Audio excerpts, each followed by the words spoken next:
কাৰাগাৰলৈ কিয় গৈছিল ইউসুফ নবী? আপোনালোকে জানেনে? আজি কিছু আলোচনা কৰিম এই বিষয়টোত। অৱতাৰ ইউসুফ নাম বহুতেই শুনিছে তেখেতৰ, হয়নে? আৰু বহুতেই আপোনালোকে এইটো জানে চাগে যে তেওঁ কাৰাগাৰলৈ গৈছিলে। কিয় কাৰাগাৰলৈ গৈছিলে? তেওঁ জেললৈ কিয় যাবলগীয়া হ'ল তেওঁৰ? এইটো আমাৰ জানিবলগীয়া এটা কথা যে ইউসুফ নবী, মেছেঞ্জাৰ অফ গড ইউসুফ, তেখেত জেললৈ কিয় যাবলগীয়া হৈছিলে? কাৰাগাৰলৈ তেওঁ কিয় গৈছিলে? মই যিটো লাষ্ট মোৰ লাইভ ভিডিঅ' আছিলে তাতে মই কৈছিলোঁ যে মই কাহিনীখিনি ক'ম, অহাকালি ক'ম, কিন্তু যোৱাকালি যিহেতু অলপ কাম আছিলে যাৰ বাবে মই লাইভ আহিব নোৱাৰিলোঁ, কিন্তু আজি মই কাহিনীখিনি আপোনালোকক অলপকে চমুকে ক'ব চেষ্টা কৰিম। ইমান দীঘলীয়াকে ক'ব নোৱাৰি, সংক্ষেপে ক'ম আৰু যিমানখিনি ক'ব পৰা যায়। বাকী আপোনালোকেও পঢ়িব লাগিব, কোৰাণত আছে। কোৰাণৰ আপোনাৰ যিটো চূৰা আছে নহয়, সেইটো চূৰা ইউসুফ বুলি কয়। ইউসুফ নামৰ এটা এটা এটা এটা আপোনাৰ লেচন আছে, এটা চূৰা আছে, এটা অধ্যায় আছে কোৰাণত। 12 নম্বৰ চূৰা হয় কোৰাণৰ। এই 12 নম্বৰ যিটো চূৰা আছে কোৰাণৰ 12 নম্বৰ, মনত ৰাখিব, কোৰাণৰ 12 নম্বৰ যিটো চূৰা।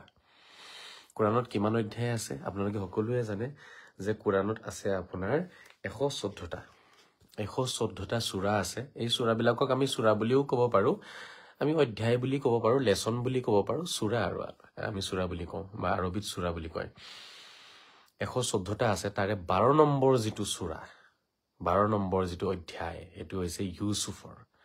ইউসুফৰ গোটেই কাহিনীটো তাতে উল্লেখ আছে। যেনেকে আপোনালোকক মই কৈছিলোঁ চুলেইমান নবীৰ কথা এটা কৈছিলোঁ নহয়। চুলেইমান তেওঁ অৱতাৰ, ইউসুফ আছে তেখেত মেছেঞ্জাৰ অফ গড, নবী ৰচুল অৱতাৰ, ইয়াকুব, ইব্ৰাহিম, হুদ, লুত, সালেহ, এনেধৰণৰ বহু মেছেঞ্জাৰ অফ গডৰ কথা কোৰাণত উল্লেখ আছে। আজি আলোচনাটো হ'ব ইউসুফৰ বিষয়ে, ঠিক আছে? যে ইউসুফ নবী জেললৈ কিয় গৈছিল? আপোনালোকে মোৰ আৱাজ শুনিছেনে? সকলোৱে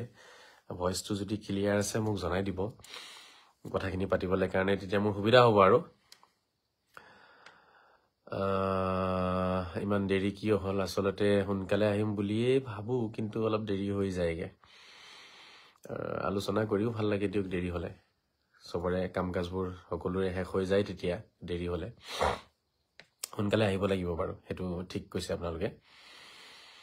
কাৰাগাৰলৈ কিয় গৈছিল ইউসুফ, সেই বিষয়টো আলোচনা কৰি যাম, আৰু তাৰে মাজত আপোনালোকৰ যদি কিবা কুৱেশ্যন থাকে সেইখিনি আপোনালোকে সুধিব পাৰিব। সেইখিনি মই আপোনালোকৰ মাজত উত্তৰখিনি দি যাব চেষ্টা কৰিম। নেটৱৰ্কৰ অলপ প্ৰব্লেমো আছে ইয়াত আজি,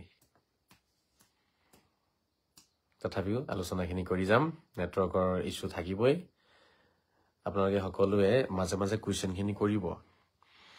ইউসুফ যে কাৰাগাৰলৈ যাবলগীয়া হৈছিলে তাৰ কাৰণটো হৈছে, সৰু থাকোঁতেই যেতিয়া ইউসুফ নবীৰ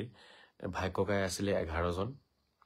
আপোনালোকে শুনি আছে নহয়, 11জন আছিলে, 11জন ভাই ককাই আছিলে তেওঁৰ। আৰু সেই 11জনে ইউসুফক অলপ বেয়া পাইছিলে। কাৰণটো হৈছে ইউসুফক তেওঁলোকৰ পিতা ইয়াকুবে খুব বেছি মৰম কৰিছিলে, আৰু ইয়াকুব যিহেতু এগৰাকী মেছেঞ্জাৰ অফ গড আছিলে, আৰু ইয়াকুবে জানিছিলে যে ইউসুফ ভৱিষ্যতে গৈ পেলাই এজন নবী হ'ব, অৱতাৰ হ'ব, অৱতাৰী গুণৰ অধিকাৰী এটা সন্তান হয় মোৰ। তেওঁ এইটো মৰমটো বাঢ়িবই ন, ভাল ল'ৰা ছোৱালীৰ প্ৰতি মৰমটো বাঢ়ে, মা দেউতাৰ বাঢ়ে। তেনেকে ইউসুফৰ প্ৰতি মৰমটো অলপ বেছি আছিলে ইয়াকুবৰ। তো ইয়াকুব নবী পিতাই যিহেতু মৰম বেছি কৰিছিলে, সেইকাৰণে বাকী 11 গৰাকী যে আপোনাৰ সন্তান আছিলে, ভাই ককাই আছিলে, তেওঁলোকে ইউসুফক দেখিব পৰা নাছিলে। অলপ কিবা এটা মনত তেওঁলোকৰ ইউসুফৰ প্ৰতি বেয়া ভাৱ আছিলে। তেতিয়া তেওঁলোকে বিভিন্ন ৰকমৰ ষড়যন্ত্ৰ ৰচনা কৰিলে ইউসুফক মাৰিবলৈ কাৰণে। কাৰণ ইউসুফক নামাৰিলে তেওঁলোকৰ পিতাৰ যিটো মৰম আছে সেইটো তেওঁলোকে সিমানখিনি নাপাব, কাৰণ পিতাই চাগে অলপ বেছি মৰম কৰি আছে ইউসুফক, সেই কথাটো। আৰু তাত কাহিনী আছে, ইউসুফে কিবা এটা সপোন চাইছিলে, কি সপোন চাইছিলে, কি আছিলে, সেইবোৰ বহুত কথা পিছত কম দিয়ক। মৰম চেনেহটো কমি গৈছিলে। তাৰপিছত তেওঁলোকে ষড়যন্ত্ৰ ৰচনা কৰি, কোৰাণত গোটেই কথাটো উল্লেখ আছে, তাৰপিছত তেওঁলোকে এটা কুঁৱাত ইউচুফক লৈ গৈ পেলাই দিছিলে। এটা কুঁৱাত পেলাই দিছিলে। মানে দেউতাক ক'লে কথাখিনি যে দেউতা আমি ইউচুফক আজি লৈ যাম খেলিবলৈ কাৰণে, তুমিতো আমাৰ লগত কেতিয়াও ইউচুফক যাব নিদিয়া, আজি তুমি আমাক দিয়া ইউচুফক লৈ যাওঁ, আমি একেলগে গৈ খেলো, কৰবাত খেলিম আৰু খেলি আহিম, আমাৰো মন যায় ন নিজৰ ভাইটিৰ লগত খেলিবলৈ কাৰণে। তো দেউতাকে মানে কথাখিনি পেলাব নোৱাৰিলে, উপায় নাই, এতিয়া দিবই লাগিব। তেতিয়া দেউতাকে ইউচুফক লগত দি দিলে, ইয়াকুবে দি দিলে যে ঠিক আছে যোৱা, তোমালোকে উপায় নাই, এতিয়া তোমালোকে যদি এনেকে ধৰিছা যাবতো দিবই লাগিব, যোৱা লৈ যোৱা। ভায়েকক লগত খেলিবলৈ বাহানা কৰি লৈ গৈ পেলাই এটা খুব অন্ধকাৰ কুঁৱাত ঠেলি পেলাই দিলে। পেলাই থৈ এই ককায়েক ভায়েকবিলাকে মানে চাওক, মানে এইটো ইয়াৰ পৰা শিক্ষা ল'ব লাগে যে ককায়েক ভায়েকৰ কিন্তু মনতো কিন্তু নিজৰ ভাতৃৰ প্ৰতি বা নিজৰ ভায়েকৰ মনত দাদাৰ প্ৰতি বা দাদাৰ মনত নিজৰ ভায়েকৰ প্ৰতি বহু ক্ষেত্ৰত দেখা যায় মৰম চেনেহ কমি যায় আমাৰ। এইবোৰ আগৰে পৰা চলি আহিছিলে আচলতে। তাৰপিছত মানে কি হ'ল, তেওঁলোকে ইউচুফক লৈ গৈ পেলাই এটা কুঁৱাত পেলাই দিলে। কুঁৱাত পেলাই দি পেলাই বুদ্ধি বনালে তেওঁলোকে। এতিয়া দেউতাক ক'ব লাগিব, কি ক'ম এতিয়া। তেওঁলোকে কি কৰিলে, ইউচুফৰ কাপোৰটো, যিটো চোলা পিন্ধি গৈছিলে, চোলাটো লৈ আহিলে, টানি টুনি ফালি চিঙি লৈ আহিলে গাৰ পৰা, আৰু এই আপোনাৰ জীৱ জন্তু কিবা এটা মাৰি পেলাই, ভেৰিয়া বুলি কয় আৰু বহুতে লিখিছে, মানে বনৰীয়া জীৱ জন্তু এটা মাৰি পেলাই তাৰে ৰক্তখিনি সেই কাপোৰটোত লগাই, তাৰপিছত সেই কাপোৰটো আনি দেউতাক দেখাইছে যে আমি খেলি আছিলো, খেলি থাকোতে আমি খেলি অলপ দূৰলৈ গুচি গলো আৰু ইউচুফক ৰাখি থৈ গৈছিলো আমাৰ কাপোৰখিনি চাবলৈ কাৰণে, আমাৰ বস্তুবোৰ চাবলৈ কাৰণে। আমি পাহৰি গলো, খেলোতে ব্যস্ত হৈ থাকাতে তেনেকুৱাতে জংঘলৰ পৰা ভেৰিয়া বুলি কয়, ভেৰিয়া, তো জীৱ বুলি আহিছে কোৰাণত, জীৱ অৰ্থাৎ ভেৰিয়া বুলিয়ে ক'ব লাগিব। তো জংঘলৰ পৰা এটা জন্তু ওলাই আহিলে, আহি পেলাই ইউচুফক খাই পেলালে। আৰু আমি দৌৰি আহি বচাব বিচাৰিলো, কিন্তু আমি বচাব নোৱাৰিলো। ইউচুফক টানি লৈ গুচি গ'ল জংঘলৰ ভিতৰলৈ আৰু খাই পেলালে। আৰু আমি ৰখাব নোৱাৰিলো। আমি যেনে তেনে কাপোৰটো লৈ আহিছো, এয়া চোৱা ইউচুফৰ ৰক্ত লাগি আছে কাপোৰত। কাপোৰটো দিলে দেউতাকক, ইয়াকুবক দিলে, ইয়াকুব নবীক। তেখেতে কাপোৰটো দেখিলে, দেখাৰ পিছততো আৰু ক'ব কি, কান্দি পাগল হৈ গ'ল, দোৱা কৰিলে আল্লাহৰ ওচৰত। উপায়তো নাই এতিয়া, আৰু তেওঁৰ আগতে তেওঁৰ মনত এই কথাটো আহিছিলে যে কিবা এটা ষড়যন্ত্ৰ ৰচনা কৰিব। তেতিয়াও তেখেতে গম পাই গ'ল যে কিবা এটা ষড়যন্ত্ৰ ৰচনা কৰিছে এওঁলোকে। আচলতে ইউচুফ এনেকেতো মৰি যোৱা ল'ৰা নহয়, আৰু ইউচুফ এনেকে নমৰে, সেই কথাটো তেওঁ গম পাইছিলে, জানিছিলে। কিন্তু যিহেতু সন্মুখত যিটো প্ৰমাণ আছে, সেই প্ৰমাণকটো তেখেতে এতিয়া নামনাকে থাকিব পৰা নাই। সেইকাৰণে তেখেতে পিছত ক'লে যে হ'ব দিয়া, এতিয়া আৰু কৰিবলৈতো একো নাই, দোৱা কৰা, তোমালোকেও কৰা, ময়ো দোৱা কৰোঁ। তেখেতৰ মনত তেখেতে বহুত আঘাত পালে, বহুত কষ্ট পালে, আৰু সেই কষ্টৰে তেখেত পিছত জীয়াই থাকিব ধৰিলে। এইটো হ'ল তেখেতৰ ধৰক দেউতাকৰ কাহিনীটো। মানে ককায়েকে আহি পেলাই, ককায়েক ভায়েকে আহি দেউতাকে এইখিনি কাহিনী শুনালে। ইফালে কি হ'ল, এই যে ইউচুফক পেলাই দিছিলে কুঁৱাত পেলাই দিলে, কোৰাণত উল্লেখ আছে, সূৰা নম্বৰ 12 আপোনালোকে পঢ়িলে, আয়াতবোৰ পঢ়ি গ'লে গোটেই কাহিনীখিনি তাতে পাই যাব। খুব ধুনীয়া কাহিনী হয় ইউচুফৰ কাহিনীটো। সেইটো কোৰাণৰ আটাইতকৈ ধুনীয়া কাহিনী বুলি ক'ব পাৰি। মানে ইমানেই ধুনীয়া আৰু ইমানেই ভাল লাগে পঢ়িলে কাহিনীটো। ৰাতি হৈ গ'ল, কুঁৱাৰ ভিতৰতে আছে ইউচুফ। খুব গভীৰ কুঁৱা আছিলে, কুঁৱাৰ ভিতৰত ইউচুফ আছে। সেই ৰাতিৰ সময়তে মানে আপোনাৰ গৈ আছিলে পাৰ হয়, যিবোৰ মানুহ যায় বিদেশলৈ, আপোনাৰ ব্যৱসায় কৰিবলৈ যায়, বিজনেছৰ পাৰপছত, যিবোৰ গ্ৰুপ আগতে গ্ৰুপ হিচাপে গৈছিলে, কাফিলা বুলি কয়, এটা গ্ৰুপ মানে ব্যৱসায় কৰা মানুহৰ যিবোৰ গ্ৰুপ পাৰ হৈ গৈছিলে, মানে সেই ৰাস্তাৰে পাৰ হৈ যায় কুঁৱাৰ ওচৰৰে। তেতিয়া এটা গ্ৰুপ ৰাতি পাৰ হৈ গৈ আছিলে, আৰু তেওঁলোকৰ পানীৰ প্ৰয়োজন হ'ল, পানী খাবলৈ মন গ'ল। তেওঁলোকে মানে তাতে জিৰালে, আহি পেলাই কুঁৱাটোৰ ওচৰতে জিৰালে। জিৰোৱাৰ পিছত এজনক ক'লে, যা তুমি যোৱা, পানী অলপ লৈ আহাগে কুঁৱাৰ পৰা, আমি পানী খাম। তেতিয়া এজন গৈ পেলাই মানে সেই কুঁৱাৰ পৰা আপোনাৰ পানী উঠাবলৈ কাৰণে বাল্টিটো তলত পেলালে। যেতিয়া বাল্টিৰ তলত পেলালে, এটা অন্ধকাৰতটো ইউচুফ আছিলে তাত। তো সেই ইউচুফ নবীয়ে তেতিয়া সেই ৰছীডালকে ধৰি সেই বাল্টিতে মানে থিয় হৈ পেলাই ওপৰ ফালে গুচি আহিলে। এতিয়া যিজনে বাল্টি পানীৰ কাৰণে পেলাইছিলে, তেওঁ ভাবিছে ইমান গধুৰ হৈছে কিয়নো বাল্টিটো, যেনে তেনে টানি টুনি মানে বাল্টিটো উঠালে আৰু উঠাই দেখে মানুহ এজন উঠি আহিছে তলৰ পৰা ল'ৰা এটা খুব ধুনীয়া ল'ৰা এটা উঠি আহিছে তলৰ পৰা একেবাৰে চেহেৰা পাতি দেখি একেবাৰে সেই বাল্টি পেলোৱাজনো চিঞৰ বাখৰ লগাই দিলে যে ইমান ধুনীয়া এটা ল'ৰা এই কুঁৱাৰ ভিতৰৰ পৰা ওলাই আহিছে মই পানীৰ কাৰণে বাল্টি পেলাইছিলো মানুহ ওলাই আহিলে চিঞৰি পাগল হৈ গৈছে এতিয়া ওচৰে পাজৰে গোটেইখিনি আহিলে তাৰপিছত বোলে কি হৈছে বোলে এয়া চোৱা তেতিয়া সকলোৱে দেখিলে যে এইটোতো খুব ধুনীয়া ল'ৰা এটা আৰু তেওঁলোক আছিলে বেপাৰী তেওঁলোকৰ বেপাৰী দিমাগ আছিলে তেওঁলোকে ভাবিলে তেতিয়া যে ঠিকে আছে ভাল বেপাৰ এটা হ'ব মানুহ এটা পালো ল'ৰা এটা পালো বেছি দিম আমি লৈ গৈ পেলাই তেওঁলোকে ইউছুফক তাৰ পৰা উঠাই আনিলে আনি লগত ৰাখিলে ৰাতি পাৰ কৰিলে তেওঁলোকে তাতে পানী চানী খালে আৰাম চাৰাম কৰিলে তেওঁলোক যাবগে আৰু ওলাইছে যাবলৈ কাৰণে ইউছুফক লগত লৈ লৈছে যে আমি মানুহ এটা পালো ল'ৰা এটা পালো ধুনীয়া ল'ৰা বিক্ৰী কৰিম আৰু আমাৰ কামত আহিব সেইটো সময়ত মানুহ বেচা কিনা হৈছিলে সেই সময়ত মানুহ গোলাম আছিলে মানুহ দাস আছিলে দাসীৰ প্ৰথা চলি আছিলে গতিকে তেওঁলোকে বেছি দিম বুলি ভাবিলে লৈ পেলাই তেওঁলোকে পিছদিনাখন যেতিয়া তাৰ পৰা গুচি গ'ল এই ককায়েক বিলাকে যে পেলাই দিছিলে ইউছুফক তেওঁলোকে মানে অলপ নজৰ ৰাখি আছিলে যে কি হয় চাওচোন কুঁৱাৰ পৰা কোনে লৈ যায় একচুৱেলি তেওঁলোকেও বিচাৰি আছিলে যে কোনোবা মানুহে যাতে ইউছুফক কুঁৱাৰ পৰা উঠাই লৈ গুচি যায় তেওঁলোকেও বিচৰা নাছিলে ইউছুফ মৰি যোৱাটো মানে বিচাৰিছিলে সেই দেশ এৰি ইউছুফ যাতে কোনোবা বেলেগ দেশলৈ গুচি যায় যাতে দেউতাকৰ মৰমটো তেওঁলোকে পায় ইউছুফে যাতে আৰু নাপায় তেনেকুৱা এটা হিংসা মনত লৈ পেলাই বেয়া ভাৱ লৈ তেওঁলোকে কামটো কৰিছিলে তেওঁলোকে নজৰ ৰাখি আছিলে পিছত খবৰ পালে যে এনেকে কিছুমান বেপাৰীয়ে ইউছুফক লৈ গৈ আছে এই কথাটো যেতিয়া খবৰ পালে তেতিয়া তেওঁলোকে মানে কি কৰিলে সেই যিটো বেপাৰীৰ দলটো যিটো ব্যৱসায়ী সকলৰ যিটো দল যিটো গৈ আছিলে খোজকাঢ়ি উটেৰে ঘোঁৰাৰে সেই ব্যৱসায় কৰা মানুহসকলক লগ কৰিলে ককায়েক বিলাকে লগ কৰি ক'লে যে আচলতে এইজন আমাৰ কাম কৰা ল'ৰা হয় আমাৰ হেৰাই গৈছিলে ঘৰৰ পৰা পলাই গৈছিলে এইজন আমাৰহে হয় তেনেকে ক'লে তাৰপিছত এতিয়া যেতিয়া নিজৰ ল'ৰা নিজৰ কাম কৰা ল'ৰা বুলি কৈছে তেতিয়াতো উপায় নাই দিবই লাগিব তেতিয়া ব্যৱসায় কৰা সেই ব্যক্তি হয় বেপাৰী বিলাকে ক'লে যে এক কাম কৰক আপোনালোকে এইজনক আমাক বেছি দিয়ক আমি লৈ যাওঁগে কি লাগে কওক আপোনালোকক তেতিয়া ক'লে আৰু হ'ব যি দিয়ে দিয়ক আপোনালোকে আৰু তেতিয়া মানে ইউছুফক বিক্ৰী কৰি দিলে পিছত সেই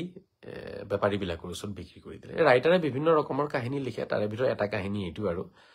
কিছুমানে এইটো লিখা নাই যে ককায়েকসকলে বেছি দিছে লাষ্টত সেইটো লিখা নাই তেওঁলোকে এইটোৱে লিখিছে যে নহয় কুঁৱাত পেলাই দিলে কুঁৱাৰ পৰা উঠাই লৈ গুচি গ'ল বেপাৰী বিলাকে ডাইৰেক্ট তেওঁলোকে লৈ গৈছে আৰু কিছুমান ৰাইটাৰে লিখিছে কুঁৱাত পেলাই দিয়াৰ পিছত যেতিয়া বেপাৰীসকলে ইউছুফক লৈ গৈ আছিলে তেতিয়া ককায়েকসকলে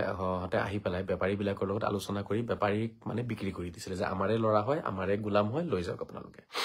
মোটামুটি ইউছুফক বিক্ৰী কৰিলে ইউছুফক লৈ হে বেপাৰীসকল মিছৰলৈ গ'লগে সেই বেপাৰীবোৰ ক'ত গৈ আছিলে মিছৰলৈ গৈ আছিলে মিছৰ বুলি ক'লে আপোনালোকে জানে য'ত মই পঢ়া শুনা কৰি আহিছো ইজিপ্ত আজিৰ তাৰিখত মিছৰক ইংলিছত কি বুলি কয় ইজিপ্ত বুলি কয় ইজিপ্ত আফ্ৰিকাত আছে ইজিপ্ত য'ত আল আজহাৰ বিশ্ববিদ্যালয় আছে সেই আল আজহাৰ বিশ্ববিদ্যালয়ত থকা সেই আপোনাৰ দেশখনেই হৈছে ইজিপ্ত বা সেইখনেই মিছৰ হয় আৰু সেই বেপাৰীবোৰ মিছৰলৈ গুচি গ'ল মিছৰলৈ গৈ পেলাই তাত তেওঁলোকে কি কৰিলে তেতিয়া মানে বজাৰ আছিলে ডাঙৰ ডাঙৰ বজাৰ এই বজাৰত মানুহ বিক্ৰী হয় বুজি পাইছেনে মানে গোলাম বিক্ৰী কৰে তো ইউছুফক লৈ গ'ল সেই বজাৰলৈ ঠিক আছে বজাৰলৈ লৈ গ'ল বিক্ৰী কৰিবলৈ কাৰণে তো ইউছুফ দেখাত ইমান ধুনীয়া আছিলে মানে কান ওয়াজহুহু কাল কমৰ অৰ্থাৎ মানে আকাশৰ জোনটোৰ দৰে তেওঁৰ চেহেৰা আছিলে আৰু মানে আমাৰ হজৰত মহম্মদৰ পিছত সুন্দৰ আটাইতকৈ দেখাত সুন্দৰ যিগৰাকী মেছেঞ্জাৰ আছিলে ইউছুফে আছিলে বুলি ক'ব পৰা যায় মানে ইমানেই সুন্দৰ আছিলে যেতিয়া বজাৰত যেতিয়া ইউছুফ উঠিলে এটা ল'ৰা এটা মানে কিমান বয়সীয়া হ'ব আৰু 12-15 বছৰীয়া এটা ল'ৰা উঠিছে বজাৰত দেখাত মানে চাবলগীয়া সবেই আহিছে চাবলৈ কাৰণে সবেই দাম মাৰিছে আহি পেলাই এক দাম কৈছে ইউছুফক কিনি লৈ যাব এই যিবোৰ বেপাৰীয়ে লৈ গৈছিলে এওঁলোকেতো অলপ কিবা এটা পইচাতহে কিনি লৈ গৈছিলে তেওঁলোকে ভাবিলে ৱাও মাৰ্কেট আজি গৰম গতিকে ইমান পটককে বিক্ৰী নকৰো আৰু অলপ দাম দৰ হওকচোন মাৰ্কেটত খুব দাম দৰ হৈ আছে এক দাম গৈ আছে মানুহে না নিদু আৰু লাগিব আৰু ডাঙৰ ডাঙৰ ধনী ধনী মানুহ বেপাৰীবোৰ আহিছে আমি বুলি ইমান টকা দিম নাই নিদু আৰু লাগিব মানে এনেকে তেওঁলোকে দামটো বঢ়াই লৈ গৈ আছে আৰু গোটেই বজাৰত চৰ্চা হৈ গল ইউসুফৰ যে আজি বজাৰত এটা লৰা আহিছে আৰু লৰাটোৰ দাম শুনিলেই মানুহ পাগল আৰু লৰাটো দেখাত এনেকুৱা ধুনীয়া সেই লৰাটো কিনিবলৈ কাৰণে গোটেই বজাৰৰ মানুহ পাগল ঠিক আছে গোটেই বজাৰৰ মানুহ পাগল লৰা কিনিবলৈ কাৰণে আৰু লৰাৰ দাম শুনিও মানুহৰ মাথা পাগল মানে অন্য বেপাৰী সেপাৰী বিলাকৰ বেপাৰ বন্ধ হৈ দিনা আৰু ইউসুফক কোনে কিনিব হেতুহে চাবলৈ কাৰণে সবে জুম বান্ধি থিয় হৈ আছে দাম বাঢ়ি গৈ আছে চৰ্চা বাঢ়ি গৈ আছে খবৰটো চাৰিওফালে ওলালে তেতিয়া সেইদিনাখন বজাৰত আহিছিলে মিছৰৰ ফাইনেন্স মিনিষ্টাৰ আল ৱজিৰ আল্লাজি ইয়ামলিক খাজাইনাল আৰ্দ বুলি আজি লিখা আছে অৰ্থাৎ মই ফাইনেন্স মিনিষ্টাৰ বুলি ক'ব বিচাৰিম হা মিনিষ্টাৰ ডাঙৰ মন্ত্ৰী আহিলে বজাৰত ফাইনেন্স মিনিষ্টাৰ তেখেত আহিছিলে তেওঁ এটা গোলাম ল'ব বিচাৰি আছিলে তেওঁ এটা গোলামৰ প্ৰয়োজন আছিলে মানে একচুয়ালি তেওঁৰ গোলামৰ প্ৰয়োজন নাছিলে তেওঁৰ সন্তান নাছিলে তেতিয়া তেওঁ নিজৰ পত্নীক কৈছিলে যে ভাল যদি কাৰোবাক পাওঁ বজাৰৰ পৰা লৈ আহিম আৰু আমি পালি ল'ম আমাৰ সন্তান নাই যদি পালি ল'ম ভাল কোনবা যদি পাওঁ লৈ আহোগে সন্তানো তেওঁৰ নাছিলে ফাইনেন্স মিনিষ্টাৰ মনত ৰাখিব হা ৱজিৰ খাজাইন আল আৰ্দ কিতাবত লিখা আছে ৱজিৰ মানে হৈছে আপোনাৰ মিনিষ্টাৰ মন্ত্ৰী খাজাইন আল আৰ্দ অৰ্থাৎ ফাইনেন্স মিনিষ্টাৰ বুলি আপুনি ক'ব পাৰে তেওঁ বজাৰলৈ যেতিয়া আহিলে বজাৰৰ কি হৈ গল ৰং ৰূপ হলনি হল বজাৰৰ দাম আৰু বাঢ়িলে ইউসুফকটো দেখাৰ লগে লগে তেওঁটো পাগল হৈ গল যে ইউসুফকটো আজি মই লৈ যাম আৰু ফাইনেন্স মিনিষ্টাৰ আহি গৈছে মাৰ্কেটত এতিয়া আৰু কোননো কিনি লৈ যাব কোনেনো কিনিব পাৰিব তেওঁতকে বেছি টকা দি গতিকে ইউসুফক সেই মিনিষ্টাৰজনে মন্ত্ৰীজনে তেতিয়া ইউসুফক কিনি ললে যিমান টকা খুজিছে তাতকে বেছি দিছে তেওঁলোকক কৈছে তোমালোকৰ টকা কিমান লাগে কোৱা বোলে ইমান লাগে তাতকে বেছি দিম বলা এতিয়া মিনিষ্টাৰৰ সন্মুখত ৱজিৰৰ সন্মুখত এতিয়ানো কি ক'ব তেওঁলোকৰতো মুখৰ মাত বোল নাই বেছি দিম বুলি ক'লে আৰু টকা দি ইউসুফক কিনিলে কিনি ইউসুফক এই মন্ত্ৰীজনে লৈ গল নিজৰ ৰাজমহললৈ লৈ গৈ তেখেতৰ পত্নীক দিলে একদম কোৰাণত কথাবোৰ এনেকেই লিখা আছে অলপ মানে সংক্ষেপে আছে কোৰাণত বাকিখিনি আপোনালোকে ব্যাখ্যা পঢ়িলে বা আৰবী নলেজটো থাকিলে সেইখিনি ধৰিব পাৰিব আপোনালোকে সূৰা নম্বৰ 12টো পঢ়িব সূৰা নম্বৰ 12টো ষ্টাৰ্ট কৰি যাব না একদম প্ৰথমৰ পৰাই কথাটো লিখা আছে সূৰা নম্বৰ 12ত হা ষ্টাৰ্টিংৰ পৰাই কথাখিনি আছে ইমানো নহয় যে তাত আপোনালোকে ধৰক বিচাৰিব লাগিব সূৰা নম্বৰ 12ৰ পৰা আয়াত নম্বৰ 3 4 5 6 7 8 9 10 11 12 13 14 15 এনেকে পঢ়ি গৈ থাকিব ঠিক আছে আপোনালোকে গোটেই কাহিনীটো পাই যাব সূৰা নম্বৰ 12ত ফাইনেন্স মিনিষ্টাৰে কিনিলে ইউসুফক বজাৰৰ পৰা কিনি লৈ গৈ পেলাই নিজৰ পত্নীক দিলে আৰু ক'লে কেনেকুৱা লাগিছে পত্নীয়েও দেখি পাগল বোলে ৱাও বহুত ধুনীয়া লৰা দেখাতেই মানে মৰম লাগি গৈছে ইমান ধুনীয়া চেহেৰা পাতি আপোনাক ধন্যবাদ জনাইছো স্বামী লৰাটোক দি পেলাই ক'লে তুমি নিজৰ লৰা হিচাপে ৰাখা বা ভৱিষ্যতে আমাৰ কামত দিব গতিকে মই লৈ আহিছো তুমি লৰা হিচাপে ৰাখা পুত্ৰ হিচাপে ৰাখা বা নিজৰ গোলাম হিচাপে ৰাখা তোমাৰ যেনেকে মন যায় ৰাখা পালি ডাঙৰ কৰা তুমি নিজৰ বুলি ভাবিবা আমাৰ লগতে ৰাজমহলত থাকিব আমাৰে ঘৰত থাকিব অন্য গোলামৰ দৰে বাহিৰত থাকিব নালাগে ঠিক আছে আমাৰ লগত থাকিব নিজৰ পৰিয়ালৰ মেম্বাৰ হিচাপে থাকিব আজিৰ পৰা তেনেকে কথাখিনি গৈ পেলাই ক'লে তেওঁ আৰু পত্নীয়ে পিছত আপোনাৰ ইউসুফক ৰাখি পেলাই সেই ৰাজমহলৰ যিটো এটা ট্ৰিটমেন্ট ঠিক আছে সেই তেনেকুৱা ব্যৱহাৰ পাতি ৰজা মহাৰজাৰ লৰাৰ দৰে খুব মানে মৰম স্নেহৰ মাজেৰে ইউসুফৰ দিনবোৰ পাৰ হ'ব ধৰিলে সেই মন্ত্ৰীৰ ঘৰত তেওঁ মন্ত্ৰী আছিলে বহুতে ৰজা বুলি কয় একচুয়ালি ৰজাই কিনা নাছিলে এজন মন্ত্ৰী আছিলে ৱজিৰ বুলি কয় হা মন্ত্ৰী আছিলে তেওঁ আজিজে মিশ্ৰ বুলি আহিছে আজিজে মিশ্ৰ অৰ্থাৎ সেই সময়ত মন্ত্ৰী যিজন আছিলে সেইজন আছিলে ইউসুফে দিনবোৰ পাৰ কৰিব ধৰিলে যেতিয়া লাহে লাহে ইউসুফ ডাঙৰ হৈ গ'ল, যেতিয়া ডেকা হ'ল ন, যেতিয়া ডেকা হৈ গ'ল, যুৱক মানে বয়স বাঢ়ি গ'ল, লাহে লাহে ইউসুফৰ সৌন্দৰ্যও বাঢ়িলে। মানে যিমান মানুহটো ডাঙৰ হৈ আছে সিমান দেখাত আৰু ধুনীয়া হৈ গৈ আছে। মানে যেতিয়া একেবাৰে প্ৰাপ্তবয়স্ক হ'ল, ডেকা হ'ল, বুজা শুনা হৈ গ'ল, কথাখিনি চব বুজি পায়। ৱালাম্মা বালাগা আশুদ্দাহ, কোৰাণত আছে, যেতিয়া একদম সুস্থ মগজু, সুস্থ জ্ঞান প্ৰাপ্ত বয়স্কত যেতিয়া গৈ পালে, একদম সম্পূৰ্ণ মানে ডেকা, চব বুজি পায়, দেখাতটো তামাম ধুনীয়া হৈছে। তেতিয়া এই মন্ত্ৰীৰ যিজন পত্নী আছিলে, এই মন্ত্ৰীৰ পত্নীজন ইউসুফৰ প্ৰেমত পৰি গ'ল। মানে এতিয়া আৰু মন্ত্ৰীৰ পত্নীৰে মাথা গৰম হৈ গ'ল। মানে দেখি থাকেতো, সদায় দেখি থাকে, মৰম জাগে, জাগি জাগি এতিয়া যেতিয়া ডেকা হৈ গ'ল, এতিয়া মানে আৰু কামনা জাগিলে তেতিয়া মনত। ইউসুফৰ প্ৰতি মানে প্ৰেম হৈ গ'ল, মনত কামনা জাগিলে, ইউসুফক লগত মানে এতিয়া নিজৰ মনৰ আশাবোৰ পুৰা কৰিব চেষ্টা কৰিব ধৰিলে এই মন্ত্ৰীৰ পত্নীয়ে। আৰু এই কথাখিনি ইউসুফক জনাই দিলে ডাইৰেক্ট, যে মই তোমাৰ প্ৰেমত পৰিছো, ঠিক আছে, তোমাক পালিলো, ডাঙৰ কৰিলো, কিন্তু তোমাৰ যিটো সৌন্দৰ্য, যিটো তোমাৰ চেহেৰা, তোমাৰ যিটো ষ্টাইল, কথা কোৱাৰ ষ্টাইল, তোমাৰ হাঁহি, তোমাৰ কথা, তোমাৰ মুখৰ মাত, এইবোৰ দেখি মোৰ মাথা চাথা গৰম হৈ গৈছে। এতিয়া মই আৰু ৰখাব পৰা নাই, তুমি মোৰ মনৰ আশা পুৰা কৰা। ইউসুফক দি দিলে লাভ লেটাৰটো। কোনে দিলে? এই মন্ত্ৰীজনৰ পত্নীয়ে দি দিলে। এতিয়া এইটো যেতিয়া হ'ল, ইউসুফেতো ভয় খাই গ'ল। ইউসুফে এতিয়া ভাবিলে, হে খোদা, মইতো এতিয়া বিপদত পৰিলো। মোৰ যিজনে পালি ডাঙৰ কৰিলে, যিজনে মোক থাকিবলৈ জাগা দিলে, মোক আশ্ৰয় দিলে, নিজৰ সন্তানৰ দৰে পালিলে, সেইজন মন্ত্ৰীৰ পত্নীয়ে দেখোন মোক এতিয়া প্ৰেমত পৰি পেলাই মোক এতিয়া মনৰ আশা পূৰণ কৰিব গৈছে,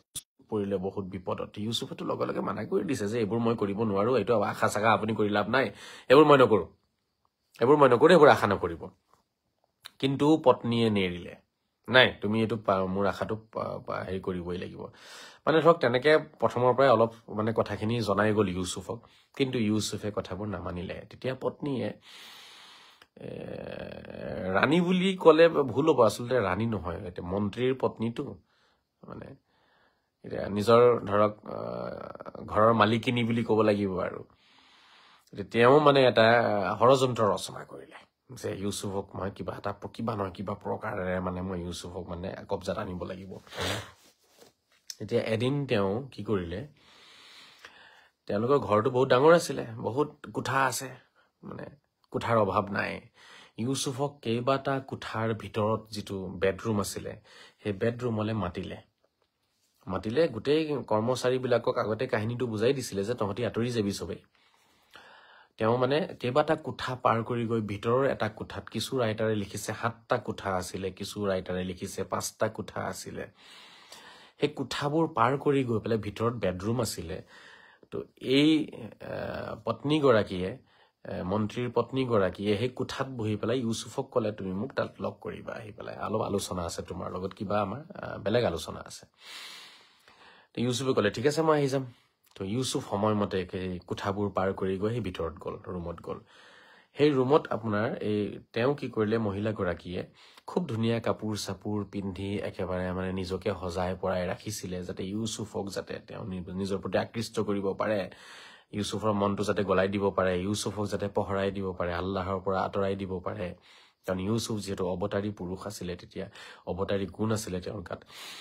তেওঁ মানে এনি টাইম ঈশ্বৰ আল্লাহ ভগৱানৰ ধ্যানত থাকিছে, গতিকে তেওঁক মানে সেই এটা বেয়া ৰাস্তালৈ লৈ যোৱাটো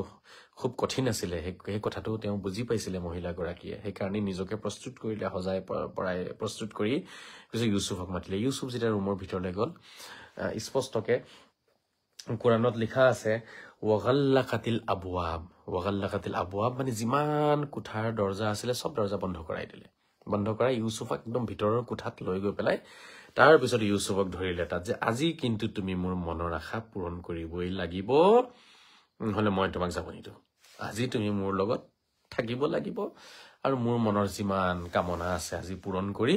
তাৰপিছত তুমি যাবা। এই কথা পৃথিৱীত কোনেও নাজানিব, তুমি আৰু মই জানিম। ঠিক আছে আৰু এই কোঠাত ইমান ভিতৰত তোমাক এইটো কাৰণে মাতি আনিছো কোনেও গম নাপাব এই কথাখিনি ক'লে তেতিয়া ইউছুফে তাতো তাইক বুজালে যে চাওক আপুনি মোৰ ওপৰত আপোনাৰ বহুত দয়া আছে কৃপা আছে আপুনি মোক পালি ডাঙৰ কৰিছে আপুনি মোৰ মালিকৰ ৱাইফ হয় পত্নী হয় গতিকে আপোনাৰ প্ৰতি মোৰ তেনেকুৱা কোনো ফিলিংছ নাই বা নাহেও আপোনাৰো মোৰ প্ৰতি তেনেকুৱা ফিলিংছ আহাটো ঠিক নহয়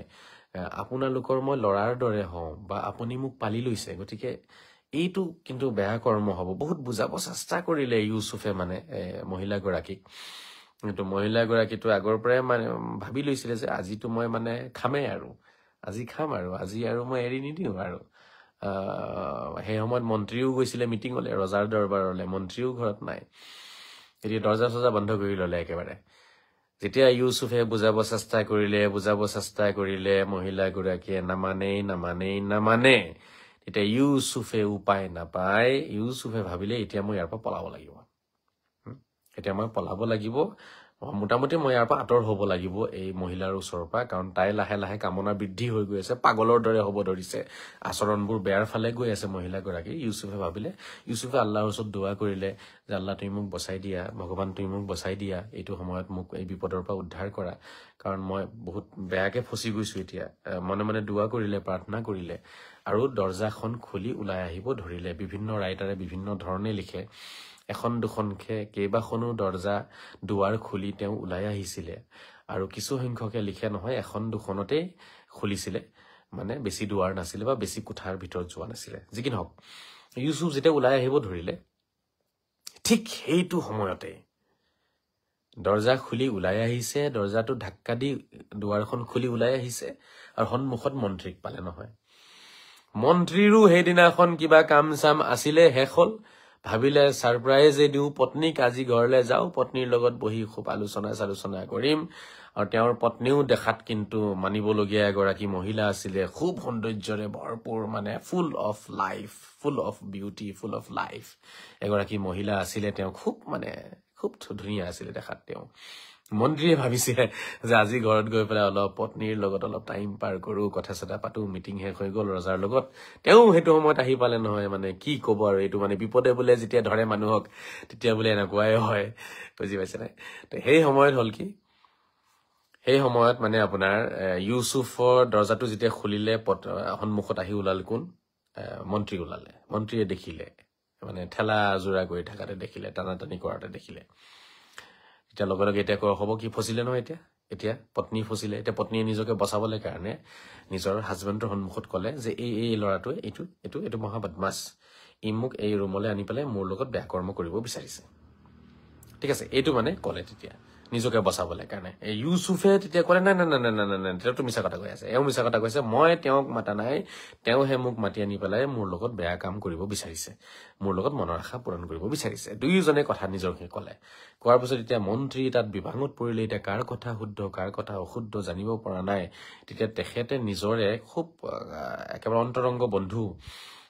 বিপদৰ সময়ত সেইজনৰ পৰা তেওঁ পৰামৰ্শ লয় তেনেকুৱা এজন ব্যক্তিক তেওঁ মাতি আনি পেলাই সুধিলে যে মানে পৰামৰ্শ ললে যে এই বিষয়টোত কি ক'বা এতিয়া গোটেই কাহিনীটো ক'লে বন্ধুজনক কোৱাৰ পিছত সেইজনে ক'লে যে এক কাম কৰক আপুনি মন্ত্ৰী মহোদয় আপুনি ইউছুফৰ কাপোৰটো চেক কৰকচোন কাপোৰটো সন্মুখৰ ফালৰ পৰা ফালিছে নে পিছফালৰ পৰা ফালি আছে আপুনি চেক কৰক যদিহে ইউছুফৰ কাপোৰ এই সন্মুখৰ ফালৰ পৰা ফালি গৈছে তেতিয়াহ'লে জানিব ইউছুফ অপৰাধী হয় আৰু আপোনাৰ পত্নী কোনো অপৰাধ নাই কোনো দুখ নাই তেখেতৰ নিৰ্দোষী সন্মুখৰ ফালৰ পৰা যদি কাপোৰটো ফালিছে অপৰাধী ইউছুফ হ'ব আপোনাৰ পত্নী নহয় আৰু যদি কাপোৰ পিছফালৰ পৰা ফালিছে তেতিয়াহ'লে অপৰাধী আপোনাৰ পত্নী হ'ব ইউছুফ নহয় এইটো বুজাই দিলে কাৰণটো মানে কি মানে টানা আজোৰা যদি কৰে চাওক টানা আজোৰা কৰিলে এজনে আনজনক যদি সন্মুখৰ ফালৰ পৰা টানা আজোৰা কৰে এজন যদি পলাই যাব বিচাৰে বা এজনক টানা আজোৰা কৰোঁতে সন্মুখৰ ফালৰ পৰা যদি ফালে তাৰ মানে কি হ'ব ইউছুফে টানা আজোৰা কৰি আছিলে আৰু আপোনাৰ পত্নী পলাব বিচাৰিছিলে কাৰণে ইউছুফৰ কাপোৰ আগফালৰ পৰা ফালিছে আৰু যদি পিছফালৰ পৰা ফালা থাকে তাৰ মানে ইউছুফ পলাব বিচাৰি আছিলে পত্নীয়ে পিছফালৰ পৰা টানিছে গতিকে ইউছুফ অপৰাধী নহয় আপোনাৰ পত্নী অপৰাধী গতিকে এইটো এটা মানে ফৰ্মুলা শিকাই দিলে যে আপুনি কাপোৰটো চেক কৰক ইউছুফৰ আগফালৰ পৰা ফালিছে নে পিছফালৰ পৰা ফালিছে তেতিয়া কথাটো বহুত ভাল পালে মন্ত্ৰীজনে তেওঁ ক'লে ঠিক আছে কাপোৰটো চেক কৰো কাপোৰটো চেক কৰিলে কাপোৰটো চেক কৰাৰ পিছত দেখিছে কাপোৰ কিন্তু পিছফালৰ পৰা ফালা আছিলে কাপোৰ আগফালৰ পৰা নহয় পিছফালৰ পৰা ফালা আছিলে তেতিয়া তেওঁ লগে লগে গম পাই গ'ল আচলতে পিছফালৰ পৰা ফালিছে মানে ইউছুফ পলাব বিচাৰিছিলে আৰু ইউছুফক পিছফালৰ পৰা টানি ধৰিছিলে তেওঁৰ পত্নীয়ে সেইকাৰণে কাপোৰটো পিছফালৰ পৰা ফালি গৈছে গতিকে বস্তুটো জল পটপটকে বস্তুটো ওলাই পৰিলে কোন দোষী কোন অপৰাধী ধৰা পৰিলে এই কথাটো লগে লগে মন্ত্ৰীজনে ইউছুফক ক'লে যে চোৱা তুমি এইটো আৰু বাহিৰত গৈ নকবা আমাৰ পৰিয়ালৰ ইজ্জত বোলা বস্তুটো নাথাকিব মোৰ পত্নীৰ ইজ্জত নাথাকিব মোৰ ইজ্জত নাথাকিব গতিকে তুমি ইয়াতে বস্তুটো পাহৰি যোৱা ইউছুফ কাকো নকবা এই ঘৰৰ ভিতৰত এই বন্ধ কোঠাত তুমি এই কথাটো হজম কৰি দিয়া তুমি আৰু কাকো নকবা ইউছুফে ক'লে হ'ব ঠিক আছে মই কাকো নকওঁ মোৰ ফালৰ পৰা একো নাই দিয়ক আপুনি মোক ক্ষমা কৰিব মোৰ কোনো দুখ নাই তেতিয়া মন্ত্ৰীজনে ক'লে ঠিক আছে হ'ব তুমি যোৱা তাৰপিছত পত্নীক ধমকি দিলে যে তুমি আল্লাহৰ ওচৰত ভগৱানৰ ওচৰত তুমি তওবা পঢ়া তুমি এটা বেয়া কাম কৰিছা তুমি নিজে পালি লোৱা ল'ৰাটোৰ লগত তুমি এইটো কাম কৰিব বিচাৰিছিলা হা এইটো তোমাৰ কৰ্ম এয়া তোমাৰ চৰিত্ৰ নি তোমাক মই কিমান মৰম কৰো আজি তোমাৰ লগত টাইম স্পেন্ড কৰিবলৈ কাৰণে মই আহিছিলো মিটিঙৰ পৰা ওলাই আৰু এই অৱস্থাত তোমাক পাইছো মই গতিকে মই তোমাৰ পৰা এইটো আশা কৰা নাছিলো মই স্বামী হিচাপে তোমাক কি দিয়া নাইনো চব মৰম দিছো চব দিছো তাৰ পিছতো তুমি আজি এইটো কৰিলা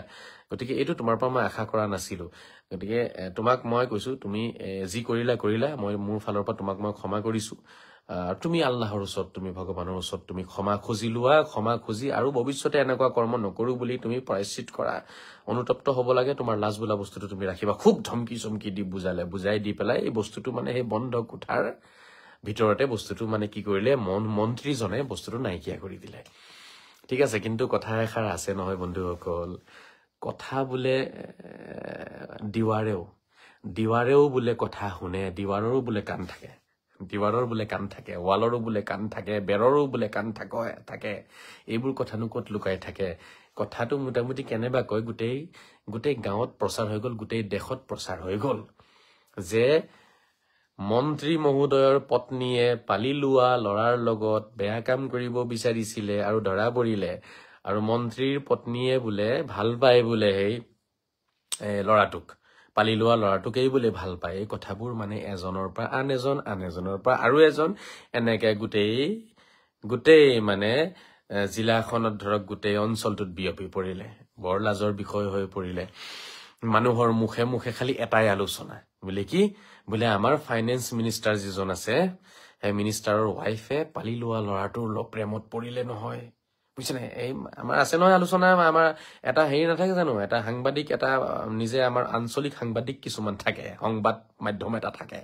এজনক কথাটো খালি আপুনি কৈ দিয়ক চাব 1 ঘণ্টাৰ ভিতৰত গোটেই দেশৰ মানুহে কথাটো গম পাই যাব তেনেকুৱা কিছুমান আমাৰ লোকেল সাংবাদিক থাকে আমাৰ মাজতে থাকে লুকাই গতিকে এজনে হেৰি শুনিছেনে বুলি কি এই আমাৰ মন্ত্ৰীৰ পত্নীয়ে নিজৰে ল'ৰাজনক ভাল পাব ধৰিছে নহয় পালি লোৱা ল'ৰাজনক এই প্ৰেমত পৰিছে বোলে কিবা বোলে হৈছে তেওঁলোকৰ মাজত ধৰা পৰিলে বোলে হয় নেকি বোলে হয় এই কাকো নকব ঠিক আছে নকওঁ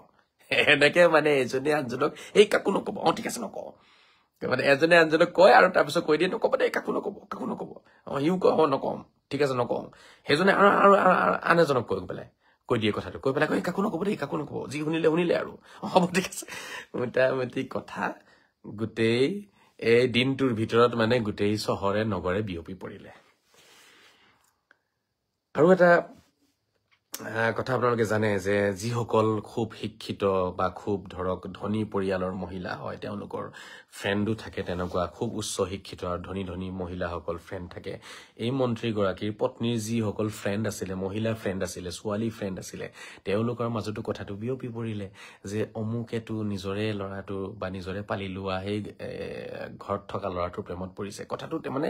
বন্ধুবৰ্গৰ মাজত বান্ধৱীসকলৰ মাজত বিয়পি পৰিলে যেতিয়া গুৱাগুৰি হ'ল নহয় মানে এটা বেলেগ ধৰণৰ পৰিৱেশ একদম চৰ্চাত আছে বিষয়টো এই কথাটো এই ফাইনেন্স মিনিষ্টাৰ আপোনাৰ এই মন্ত্ৰীজনৰ পত্নীয়ে গম পালে যে মাৰ্কেটত কিন্তু বৰ বেয়াকে বিয়পিছে কথা এতিয়া আৰু মুখ দেখাব পৰা নাযাব মাৰ্কেটত ওলাব পৰা নাযাব আৰু মানুহৰ মুখে মুখে এইটোৱে কথা এতিয়া এই যিটো এটা তেওঁৰ মানে সন্মান হানি হ'ল গোটেই ৰাইজে কথাটো গম পালে বান্ধৱীসকলে গম পালে এতিয়া কেনেকে কি কৰা যায় এই বস্তুটোৰ পৰা কেনেকে ওলাব পৰা যায় এটা চিন্তাত পৰিলে তেতিয়া কুবুদ্ধি কিছুমানে মানুহৰ মনত তেতিয়া আশ্ৰয় লৈ আহি পেলাই যেতিয়া মানুহৰ এনেকুৱা অৱস্থা হয় নহয় তেতিয়া বেয়া বুদ্ধি আহে তেতিয়া সেইটো সময়ত এই পত্নীগৰাকীৰ মনত এটা বুদ্ধি আহিলে যে ঠিকে আছে মুকটো চালা চবে বেয়া বুলি কৈয়ে আছে গতিকে খেল এটা ময়ো খেলি দিওঁ তেওঁ কি কৰিলে খুব ধুনীয়া এটা ফাংচনৰ ব্যৱস্থা কৰিলে এটা প্ৰগ্ৰামৰ ব্যৱস্থা কৰিলে ঠিক আছে মাতিলে সব বান্ধৱীসকলক মাতিলে যিমান ধুনীয়া ধুনীয়া ছোৱালী আছিলে মহিলা আছিলে ফ্ৰেণ্ড সাৰ্কলত যিসকল আছিলে সকলো ফ্ৰেণ্ড সাৰ্কলৰ বন্ধুসকলক মাতিলে যে আহা আজি ৰাতি তোমালোকে আজি মোৰ ঘৰত আহিবা তোমালোকক মই পাৰ্টি দিছো খুব খানা চানা হ'ব আমি খাম গাম নাচিম ফূৰ্তি কৰিম তেওঁলোকোতো তেনেকুৱাই তেওঁলোকেও বিচাৰে ফাংচন টাংচন পাৰ্টি মাৰ্টি হ'ব লাগে আৰু খুব খোৱা বোৱা হ'ব লাগে ডান্স নাচ হ'ব লাগে গোটেই খোবা আহিলে যিমান বান্ধৱী আছিলে সবেই আহিলে বোলে ঠিক আছে মাতিছে যেতিয়া যাওঁ সবেই আহিলে আহি পেলাই পাৰ্টিত সৌন্দৰ্য বঢ়ালে আলোচনা হল নাচ গান হৈ আছে যেতিয়া খাবলৈ সময় হৈছে নহয় তেতিয়া কি কৰিলে সকলো মহিলাৰ হাতত এখনকে দিছে চাকু চুৰি কটাৰী চুৰি এখনকে চুৰি দিছে কটাৰী দিছে আৰু লগত ফল ফ্ৰুট দিছে যিমান ফ্ৰুট থাকিব লাগে আপেল কমলা যি আছে দিছে কল চল দিছে মানে টুকুৰি দিছে সন্মুখত ফ্ৰুটৰ টুকুৰি আৰু মাংস চাংখ যি আছে সব মানে দিছে আৰু কটাৰী দিছে কটাৰীৰে কাটি কাটি খাব ন কাটি কাটি খাব আৰু এনজয় কৰিব প্ৰগ্ৰাম এনজয় কৰিব তাতে ডান্স হৈ থাকিব গান হৈ থাকিব নাচ হৈ থাকিব এইবোৰ এনজয় কৰিব তেওঁলোকক কটাৰী দিলে আৰু ফ্ৰুট দিলে আৰু খোৱা খাদ্য বস্তুবোৰ দিছে তেওঁলোকক আৰু কলে খোৱা এটা তোমালোকে খোৱা আৰু এনজয় কৰা যেতিয়া এই মহিলাসকলে কটাৰী লৈ পেলাই মানে খাই আছিলে কাটি কাটি ফল ফ্ৰুট বা বিভিন্ন ৰকমৰ খাদ্যবোৰ কাটি কাটি খাই আছিলে মাংস চাংখ কাটি কাটি খাই আছিলে সেই তেনেকুৱাতে তেওঁ ইউসুফক কলে যে ইউসুফ তোমাক যেতিয়া মই ইংগিত দিম তুমি তেতিয়া সোমাই আহিবা প্ৰগ্ৰামৰ ভিতৰত ঠিক আছে মই ইংগিত দিয়াৰ লগে লগে সোমাই আহিবা তুমি আৰু এফালে মহিলাসকলক কলে আপোনালোকে খাওক যেতিয়া এওঁলোকে কটাৰী দি কাটি কাটি খোৱা আৰম্ভ কৰিলে তেনে মুহূৰ্ততে ইউসুফক কলে তুমি আহি যোৱা যেতিয়া ইউসুফ ভিতৰলৈ সোমাই আহিলে ইউসুফ সোমোৱাৰ লগে লগে মানে দেখিলে ন তেওঁলোকে ইমান ধুনীয়া এটা ল'ৰা ডেকা ল'ৰা এটা ইমান ধুনীয়া চেহেৰা পাতি হা এইটো দেখাৰ লগে লগে এই মহিলাসকল যিসকলে কটাৰীৰে ফল ফ্ৰুট বা বিভিন্ন খাদ্য সামগ্ৰী কাটি কাটি খাই আছিলে তেওঁলোকৰ মানে মুখৰ মাতবোল মানে বন্ধ হৈ গল যোনে হাঁহি আছিলে সি এনেকে মুখ খুলি থাকি গল কোনোবাই মুখত কিবা এটা দিছিলে চুবাবলৈ পাহৰি গল ঠিক আছে মানে যি অৱস্থাত আছিলে সেই অৱস্থাতে মানে থৰ লাগি চাই থাকিলে মুখৰ ফালে যে এইজন কোন আহিলে হা এইজন কোন আহিলে এনেকুৱা মানে চেহেৰা পাতি হা স্পষ্টকে কুৰানত লিখা আছে ইন হাজা ইল্লা মালাকুন কাৰীম অৰ্থাৎ এইজনটো কোনো মানুহ হ'ব নোৱাৰে এইজন কোনোবা দেৱতাহে হ'ব দেৱদূত হ'ব লাগিব ফিৰিষ্টা হ'ব লাগিব ইন হাজা ইল্লা মালাকুন কাৰীম অৰ্থাৎ এইজন কোনোবাটো দেৱ হ'ব লাগিব দেৱতা হ'ব লাগিব ফিৰিষ্টা হ'ব লাগিব মানুহ হ'ব নোৱাৰে ইমান ধুনীয়া তেওঁৰ চেহেৰা দেখি কোনোবাই কাৰোবাৰ নিজৰ আঙুলি কাটিলে কোনোবাই নিজৰ জিভা কাটিলে ঠিক আছে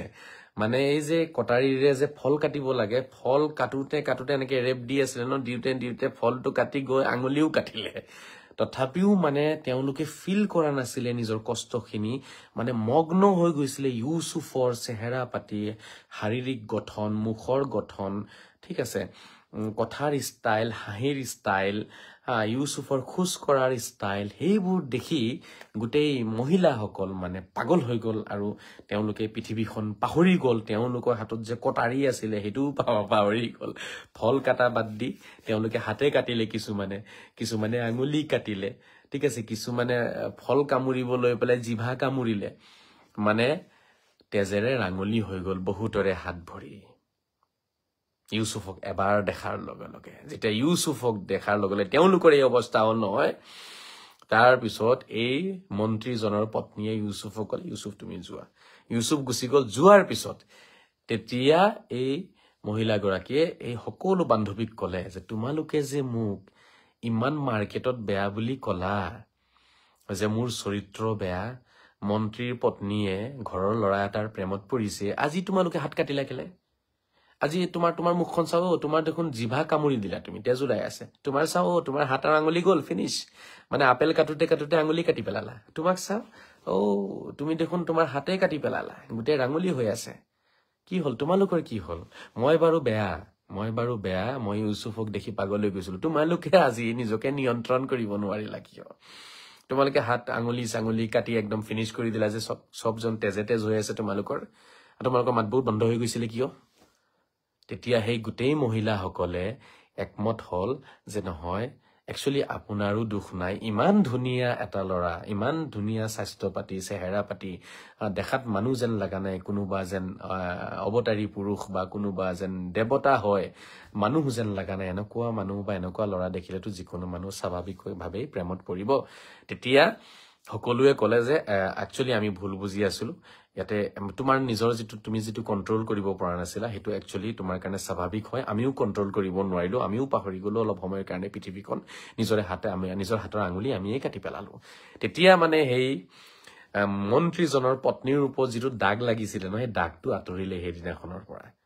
যে আসলতে এনেকুৱা মানুহ দেখিলে যিকোনো মানুহ প্ৰেমত পৰিব পাৰে বুলি সেই কথাটো মানে সবৰে মুখেৰে গুৱাগুই হৈ গল গোটেই দেশত আৰু ইউসুফৰ সৌন্দৰ্যৰ চৰ্চা হৈ গল গোটেই পৃথিৱীতে তেতিয়া যে ইউসুফ ইমানে ধুনিয়া মহিলাসকলে আপেল কাটিব গৈ আঙুলি কাটি দিলে কোনোবাই আপেল চুবাব গৈ নিজৰ জিভাকে কামুৰি পেলাই খাই পেলালে মানে তেনেকুৱা অৱস্থা হৈ গৈছিল ইউসুফক দেখি আৰু সেই মন্ত্ৰী গৰাকীৰ পত্নীৰ ওপৰত যিটো দাগ লাগিছিলে অপবাদ লাগিছিলে এটা বেয়া কথা ওলাই গৈছিলে হেতু অলপ কৰবাত নাইকিয়া হৈ গল যে একচুয়ালি তেওঁৰো ভুল নাই এনেকুৱা লৰা দেখিলে যিকোনো মানুহ পাগল হৈ যাব মানে যিকোনো মহিলা পাগল হৈ যাব তেনেকুৱা কথা আছে মানে ওলাই গল আৰু এইখিনি হল মানে ইউসুফৰ লগত সৌন্দৰ্যৰ কাহিনী আৰু তেতিয়া মানে কি হল অলপটো দাগটো কমিলে অপবাদটো অলপ চৰ্চাটো কমি গল মানে মন্ত্ৰীৰ পত্নীয়ে প্ৰেমত পৰিছিলে মন্ত্ৰীৰ পত্নীৰ চৰিত্ৰ বেয়া সেইবোৰ চৰ্চা কমিলে চৰ্চা এতিয়া আহি গল ইউসুফৰ সৌন্দৰ্যৰ চৰ্চা কিন্তু এইফালে আপোনাৰ মন্ত্ৰী পত্নীৰ ভিতৰত কিন্তু এটা জুই জ্বলি আছিল যে ইমান বেয়াকে মই লাজ পালো এই ইউসুফক মই নিজৰ কৰিব নোৱাৰিলো মোৰ মনৰ আশা পূৰণ নকৰিলে ইমান বেয়াকে লাজ পালো ইউসুফৰ কাৰণে আজি গোটেই পৃথিৱীত মোৰ বদনাম হৈছে গতিকে কিবাটো এটা থাকিবই নহয় মনত খং এটা তেতিয়া তেওঁ মানে জনাই দিলে ইউসুফক যে ইউসুফ হয় তুমি মোৰ কথা মানিব লাগিব নহয় তোমাক মই জেললৈ পঠিয়াই দিম হয় তুমি মোৰ কথা মানিব লাগিব মোৰ মনৰ আশা পূৰণ কৰিব লাগিব তুমি মোৰ লগত থাকিব লাগিব মোৰ কামনা পূৰণ কৰিব লাগিব আৰু নহলে মই তোমাক কিন্তু এনেকে এৰি নিদিও কাৰণ তোমাৰ কাৰণে মোৰ বহুত অপমান হৈছে আৰু মই বহুত লাজ পাইছো গতিকে কিবাটো এটা কৰিবই লাগিব হয় তুমি হোৱা মোৰ মনৰ আশা পূৰণ কৰি দিয়া তুমি থাকিব পাৰিবা তেতিয়া শান্তিৰে মোৰ লগত আমাৰ ঘৰত থাকিব পাৰিবা আৰু নহয় তোমাক মই কিন্তু জেললৈ পঠিয়াইহে এৰিম এবাৰ এই কথাটো স্পষ্টকৈ ইউসুফক কৈ দিছে আৰু সেই মহিলাসকলৰ সন্মুখতে কৈ দিছে সবৰে সন্মুখতে মহিলাসকলেও ইউসুফক বুজালে যে ইউসুফ তুমি মানি যোৱা তেওঁৰ কথাটো তুমি জেললৈ যাব নালাগে তুমি ইয়াতে থাকা এবাৰহে মনৰ আশাটো পূৰা কৰি দিয়া তেতিয়া ইউসুফে আল্লাহৰ ওচৰত দোৱা কৰিলে যে হে আল্লাহ লাগিলে মই জেললৈ যাম কিন্তু মই এই কৰ্মত মই লিপ্ত নহওঁ আৰু এটো মই কেতিয়াও মানি নলও লাগিলে মই জেললৈ যাম তুমি মোক জেললৈ পঠাই দিয়াছোন আল্লাহ মই তাতে শান্তিত থাকিম কাৰণ এই পৃথিৱীৰ মানুহে যদি গোটেই মহিলাবোৰ মোৰ পিছত পৰিছে মোৰ সৌন্দৰ্যটো মোৰ নিজৰ নহয় তুমি মোক দিছা এতিয়া মই হৈছো ধুনিয়া এতিয়া মোক দেখি মানুহ পাগল হৈ যায় মহিলা পাগল হৈ যায় মোৰ লগত থাকিব বিচাৰে মইতো এটো কৰিব নোৱাৰো নহয় গতিকে মোক জেলত দিয়া তুমি ঠিক আছে ইউসুফে মানে আল্লাহৰ ওচৰত দোৱা কৰিলে আৰু আল্লাহে তেতিয়া ইউসুফৰ দোৱা কবুল কৰিলে আৰু ইফালে হল কি এটাতো ডাইৰেক্টটো জেলত দি দিব নোৱাৰে নহয় বিনা কোন কিবা এটা কাৰণত তাৰপিছত এলিগেশনছ লগালে ইউসুফৰ ওপৰত মন্ত্ৰীৰ পত্নীয়ে যে ইউসুফৰ চৰিত্ৰ ভাল নহয় ইউসুফে মহিলাসকলক দেখিলে বেয়া কৰ্ম কৰিব বিচাৰে মহিলাক বেয়া কৰ্মৰ ফালে নিমন্ত্ৰণ দিয়ে বিভিন্ন ধৰণৰ এলিগেশনছ লগাই পেলাই ইউসুফক মানে ৰাজ দৰবাৰত হাজিৰ কৰাই তাতে কথাবোৰ আলোচনা হোৱাৰ পিছত এটা উপায় নাই এতিয়া মানে এই যিজন মন্ত্ৰী আছিলে মন্ত্ৰীজনে জানে কিন্তু যে ইউসুফৰ কোনো দুখ নাছিলে এতিয়া ইউসুফক যদি জেললৈ নপঠায় তেতিয়া কিন্তু এই কথাটো একেবাৰে সম্পূৰ্ণ স্পষ্ট হৈ যাব ৰাইজৰ মাজত যে মন্ত্ৰীৰ পত্নীৰ চৰিত্ৰ বেয়া এইটো কথা ৰাইজৰ মাজত কিন্তু বিয়পি পৰিব এতিয়া হে মন্ত্ৰীজন বিপদত পৰিলে কি কৰিব এতিয়া নিজৰ পত্নীক বচাব নে ইউসুফক বচাব তাৰপিছত নিজৰ ঘৰখনৰ সন্মানটো সবেই বিচাৰে বাছি যোৱাটো তেতিয়া সেই মন্ত্ৰীজনে ইউসুফকে মানে অপৰাধী সজাই পেলাই ইউসুফক তেতিয়া কিছু দিনৰ কাৰণে জেললৈ পঠিয়াই দিছিলে যে জেলত থাককচোন আৰু মানুহে যাতে কাহিনীবোৰ পাহৰি গলে ইউসুফক পিছত উলোৱাৰ ব্যৱস্থাটো কৰা যাব কিছু দিনৰ কাৰণে ইউসুফক জেললৈ পঠিয়াই দিলে যাতে ইউসুফ জেলত থাকক আৰু মানুহে যাতে এইবোৰ বস্তুবোৰ পাহৰি যায় মানুহ যাতে ঠাণ্ডা হৈ যায় অলপ মানে এই বিষয়টো বহুত বেছি চৰ্চাত আহি গৈছিলে মানে অকল ইউসুফ আৰু মন্ত্ৰীৰ পত্নী ইউসুফ আৰু মন্ত্ৰীৰ পত্নী এটোৱে মানে চৰ্চাৰ বিষয় তাতে বহুতে আঙুলি কাটিছে বহুতে নিজৰ জিভা কাটিছে এইবোৰো আছে কাহিনী মানে বহুত বেছি চৰ্চিত বিষয় হৈ গৈছিল সেইকাৰণে মন্ত্ৰীয়ে ভাবিলে ইউসুফক হুমুৱাই দিও নিজৰ পত্নীক বচাব লাগিব নিজৰ ঘৰৰ মৰ্যাদা বচাব লাগিব নিজৰ পৰিয়ালৰ মান মৰ্যাদা বচাব লাগিব সেইকাৰণে ইউসুফকে বলি দি দিলে ইউসুফক জেললৈ পঠিয়াই দিলে আৰু সেই সময়তে ইউসুফ জেললৈ যাবলগীয়া হল এই আছিল ইউসুফ কাৰাগাৰলৈ যোৱাৰ আৰৰ কাহিনীটো ইউসুফ কিয় কাৰাগাৰলৈ গৈছিল ইউসুফে যদি এবাৰ এটা অপৰাধ এটা অন্যায় এটা বেয়া কৰ্ম এটা পাপ কৰ্মৰ প্ৰতি যদি ইউসুফে সন্মতি প্ৰকাশ কৰিলেহেঁতেন বা ইউসুফে যদি কোনেও নজনাকৈ যদি সেই মন্ত্ৰীৰ পত্নী গৰাকীক মনৰ আশাটো পুৰা কৰি দিলেহেঁতেন তেতিয়াহলে কিন্তু ইউসুফ কাৰাগাৰলৈ যাবলগীয়া নহলহেঁতেন কিন্তু ইউসুফে তেতিয়াও ক'লে নাই মই কিন্তু এইবোৰ বেয়া কাম নকৰো লাগিলে মই কাৰাগাৰলৈ গুচি যাম নো কিন্তু তথাপিও মই কিন্তু বেয়া কামত মই লিপ্ত নহওঁ বা মই এনে পাপ কৰ্মত মই লিপ্ত নহওঁ এইটোৱে হৈছে মেইন পইণ্ট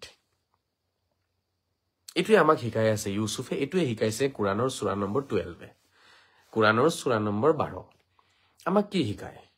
কোৰাণৰ প্ৰতিটো শব্দ প্ৰতিটো বাক্য প্ৰতিটো শব্দ গাঁথনি প্ৰতিটো বাক্য গাঁথনিয়ে আমাক কিবা নহয় কিবা এটা মেছেজ দি আছে কোৰাণটো গোটেইটো মেছেজ হয় সেইকাৰণে মেছেঞ্জাৰ অফ গড বুলি কোৱা হয় হযৰত মুহাম্মদৰ কথাত তেখেতে এটা মেছেজ আনিছে ঈশ্বৰ আল্লাহ ভগৱানৰ পৰা মেছেজ আনিছে আৰু তেখেতে আনা মেছেজটোৱে হৈছে এই গোটেই কোৰাণখনে মেছেজ হয় গোটেই কোৰাণ আপুনি এইটো ক'ব নোৱাৰে যে কোৰাণৰ কিছু পাৰ্ট আমাৰ কাৰণে মেছেজ হয় আৰু কিছু পাৰ্ট আমাৰ কাৰণে মেছেজ নহয় নাই এটো ভুল হৈ যাব কোৰাণ A to Z ঠিক আছে সূৰা নম্বৰ 1 পৰা সূৰা নম্বৰ 114 ঠিক আছে এই 114টা সূৰা 114টা অধ্যায় 114টা লেসন প্ৰতিটো লেসনৰ প্ৰতিটো শব্দ প্ৰতিটো বাক্য প্ৰতিটো লাইন আমাৰ কাৰণে মেছেজ হয় আমাক কিবা নহয় কিবা এটা শিকাব বিচাৰি আছে কোৰাণে গতিকে কোৰাণৰ এই সূৰা নম্বৰ 12 আমাক কি শিকাব বিচাৰিছে ইয়াত বহু কথাই আছে শিকাব বিচাৰি আছে বহু ৰহস্য আছে তাৰে মাজত আটাইতকৈ ডাঙৰ যিটো কাহিনী আৰৰ ৰহস্য হেতু হৈছে যে সত্য পথত থাকিব লাগিলে কাৰাগাৰলৈ কিয়নো যাবলগীয়া নহওক লাগিলে আপুনি কাৰাগাৰতে যাওকগে তথাপিও হসা কথা আপুনি নেৰিব তথাপিও আপুনি মিছা ৰাস্তাত নাযাব ভুল ৰাস্তাত নাযাব ইউসুফেটো দেখুৱাই দিলে কৰি পেলাই সেই মন্ত্ৰী গৰাকীৰ পত্নীৰ মনৰ আশাটো যদি মনে মনে সেই বন্ধ কোঠাৰ ভিতৰত যদি তেখেতে যদি পূৰণ কৰি দিলেহেঁতেন তেতিয়া তেখেতে আৰু বহু দিন হয়তো সেই মন্ত্ৰীৰ আন্ডাৰত থাকি পেলাই শান্তিৰ জীৱন পাৰ কৰিব পাৰিলেহেঁতেন কিন্তু তেখেতে হেতু নললে অন্ধকাৰ কাৰাগাৰত থাকাটো তেখেতে নিজৰ কাৰণে ভাল বুলি ভাবিলে হেতুকে তেখেতে একচেপ্ট কৰিছে আৰু আল্লাহৰ ওচৰত দুআ কৰিলে যে মই অন্ধকাৰ কাৰাগাৰত পৰি থাকিম যত মহৰ কামুৰ খাই থাকিম তাত হুবলে বিছনা নাথাকিব তাত পোহৰ নাথাকিব অন্ধকাৰ থাকিব খাবলে একো নাথাকিব মই তাতে থাকিম গৈ পেলাই তথাপিও মই বেয়া কৰ্ম নকৰো বা মিছা কথা মই নকওঁ তথাপিও মই অন্যায়ৰ ৰাস্তাত মই আগবাঢ়ি নাযাওঁ ভুল ৰাস্তাত মই আগবাঢ়ি নাযাওঁ লাগিলে মই কাৰাগাৰতে যাম হেই ইউসুফ কাৰাগাৰলৈ গ'ল কাৰাগাৰত যোৱাৰ পিছত আৰম্ভ হল এক বেলেগ কাহিনী হেতু আজি নকওঁ মই ইয়াত ইউসুফ কাৰাগাৰত গ'ল কাৰাগাৰত গৈ কিমান দিন থাকিলে তাত কি হল কাৰাগাৰৰ পৰা কেনেকে ওলালে আৰু হেই ইউসুফ এটা সময়ত গৈ পেলাই আপোনাৰ আকৌ মহামন্ত্ৰী হৈছিলে গৈ মিছৰৰ মহামন্ত্ৰী ইজিপ্তৰ মহামন্ত্ৰী হৈছিলে তেখেত গৈ পেলাই এই কাৰাগাৰৰ পৰা ওলোৱা এই লৰাজন ইউসুফ কেনেকে গৈ পেলাই আকৌ হে মহামন্ত্ৰীৰ পদ পালে গৈ ফেৰাউন ৰজাৰ একেবাৰে আপোনাৰ ৰাইট হ্যান্ড হৈ গৈছিলে গৈ ইউসুফ কেনেকে হৈছিলে বহুত ধৰণৰ কাহিনী কোৰাণত আছে কিছু হিষ্ট্ৰীত পোৱা যায় হেতু বেলেগ দিন কম আজি মোৰ পইণ্টটো ইয়াৰলৈকে আছিলে যে ইউসুফ কাৰাগাৰলৈ গৈছিলে ইউসুফ কোন আছিলে মেসেঞ্জাৰ অফ গড ইউসুফৰ পিতা ইয়াকুব মেসেঞ্জাৰ অফ গড ইয়াকুবৰ পিতা ইছহাক মেসেঞ্জাৰ অফ গড ইছহাকৰ পিতা ইব্ৰাহিম ইছহাকৰ পিতা কোন ইব্ৰাহিম মানে চাওক ইউসুফ ইয়াকুব ইছহাক ইব্ৰাহিম এই চাৰিজনে কি হয় মেসেঞ্জাৰ অফ গড অৱতাৰ হয় নবী হয় ৰসুল হয় মানে ইউসুফৰ পিতাও সেম নবী তেখেতৰ দাদা ইছহাক আৰু আজু ককা বুলি ক'ব লাগিব নহয় ইব্ৰাহিমৰ নামটো সবেই শুনিছে ইব্ৰাহিম মূৰ্তি পূজাৰ লগত সম্পৰ্ক আছে ইব্ৰাহিমৰ গতিকে এই গোটেই কেইজনে চাওক ইউসুফ ইয়াকুব ইছহাক ইব্ৰাহিম তেওঁলোক সবেই কিন্তু অৱতাৰৰ পুত্ৰ অৱতাৰ আপোনাৰ নবীৰ পুত্ৰ নবী মেসেঞ্জাৰৰ পুত্ৰ মেসেঞ্জাৰ তেনেকে হজৰত মুহাম্মদে কৈছে কৰিম ইবনে কৰিম ইউসুফ ইবনে ইয়াকুব ইবনে ইছহাক ইবনে ইব্ৰাহিম তেনেকে আহিছে বুখাৰী শৰীফত এই কথাটো আছে হাদিসটো আছে হজৰত মুহাম্মদৰ মানে কৰিম ইবনে কৰিম মানে ভাল গুণৰ অধিকাৰী ব্যক্তি পিতাও তেনেকুৱা আছিলে দাদাও তেনেকুৱা আছিলে আজু ককাও তেনেকুৱা আছিলে এতিয়া কথা হল চাওক মেইন পইণ্টটো হৈছে যে আমি সঁচা কথা ক'ব লাগিব লাগিলে কাৰাগাৰলৈ কিয় নাযাম যাম লাগিলে 100 বাৰ যাম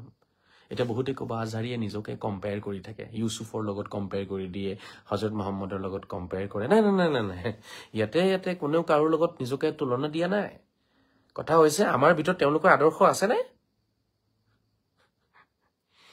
আমাৰ ভিতৰত তেওঁলোকৰ আদৰ্শ আছে নে এটো কুৱেশ্যন আমি কৰিব লাগিব নাই নিজকে সভ্য যোগ্য শিক্ষিত সচেতন মহলক মই কথাটো সুধিছো মোৰ কথা বেছিভাগে বুজি নাপায় মানুহে 100ৰ ভিতৰত 80 জনে মোৰ কথা বুজিয়ে নাপায় 90 জনেই বুজি নাপায় মই কি কৈছো মোৰ শব্দ বাক্যত কি লুকাই আছে উদ্দেশ্য মোৰ কি কোনটো লাইনত কথাটো কৈছো কাক কৈছো কোনো বুজিব চেষ্টা নকৰে মোৰ কথা আছে তেওঁলোকৰ আদৰ্শ আমাৰ ভিতৰত আছে নে ইব্ৰাহিমৰ আদৰ্শ আছে নে ইউসুফৰ আদৰ্শ ইয়াকুবৰ আদৰ্শ আছে নে ইছহাকৰ আদৰ্শ আছে নে ইছমাইলৰ আদৰ্শ আমি তেওঁলোককতো মানো ন আমাৰ কাৰণে আদৰ্শ মৰ্যাদা পুৰুষোত্তম মানো ন আমি তেওঁলোক যদি মৰ্যাদা পুৰুষোত্তম হয় আমি তেওঁলোকক আদৰ্শ বুলি মানো আমাৰ কাৰণে আইডিয়েল হয় ন আইডিয়েল তো আমাৰ কাৰণে যদি তেওঁলোক আইডিয়েল হয় আমাৰ কাৰণে আদৰ্শ হয় তেতিয়াহ'লে তেওঁলোকৰ কোনটো আদৰ্শ আমাৰ গাত আছে ইউসুফে কাৰাগাৰ গুচি গ'ল জেললৈ গুচি গ'ল ইউসুফ জেলত যোৱাটো নিজকে পছন্দ কৰিছিলে বা তেখেতে বেয়া ৰাস্তাত যোৱা নাছিলে মিছা কথা কোৱা নাছিলে ভুল কাম কৰা নাছিলে পাপৰ ৰাস্তা তেওঁ লোৱা নাছিলে আৰু আজি আমি কাৰাগাৰত যদি যাম বুলি গম পায় লাগিলে আৰু 10টা বেয়া কাম কৰি দিম তথাপিও কাৰাগাৰলৈ নাযাও ভাই মিছা কথা কৈ দিম লাগিলে মিছা কথাকে কৈ দিম সঁচা কথা নকওঁ মিছা কথাকে কৈ দিম তথাপিও জেললৈ নাযাও আমি হা কম্প্ৰমাইজ কৰিলে হৈ যায় মই কম্প্ৰমাইজ কৰিলে মই জেললৈ নগলোহেঁতেন মই বেপাৰী বিলাকৰ লগত কম্প্ৰমাইজ কৰিব লাগিলেহেঁতেন কিছুমান কথাত ঠিক আছে দেশৰ সভ্যতা সংস্কৃতি তেওঁলোকে নস্বাত কৰি আছে হা আমাৰ কলা কৃষ্টি তেওঁলোকে নস্বাত কৰি আছে আমাৰ যিটো মাতৃভূমিৰ মাতৃভাষা তেওঁলোকে নষ্ট কৰিব চেষ্টা কৰিছে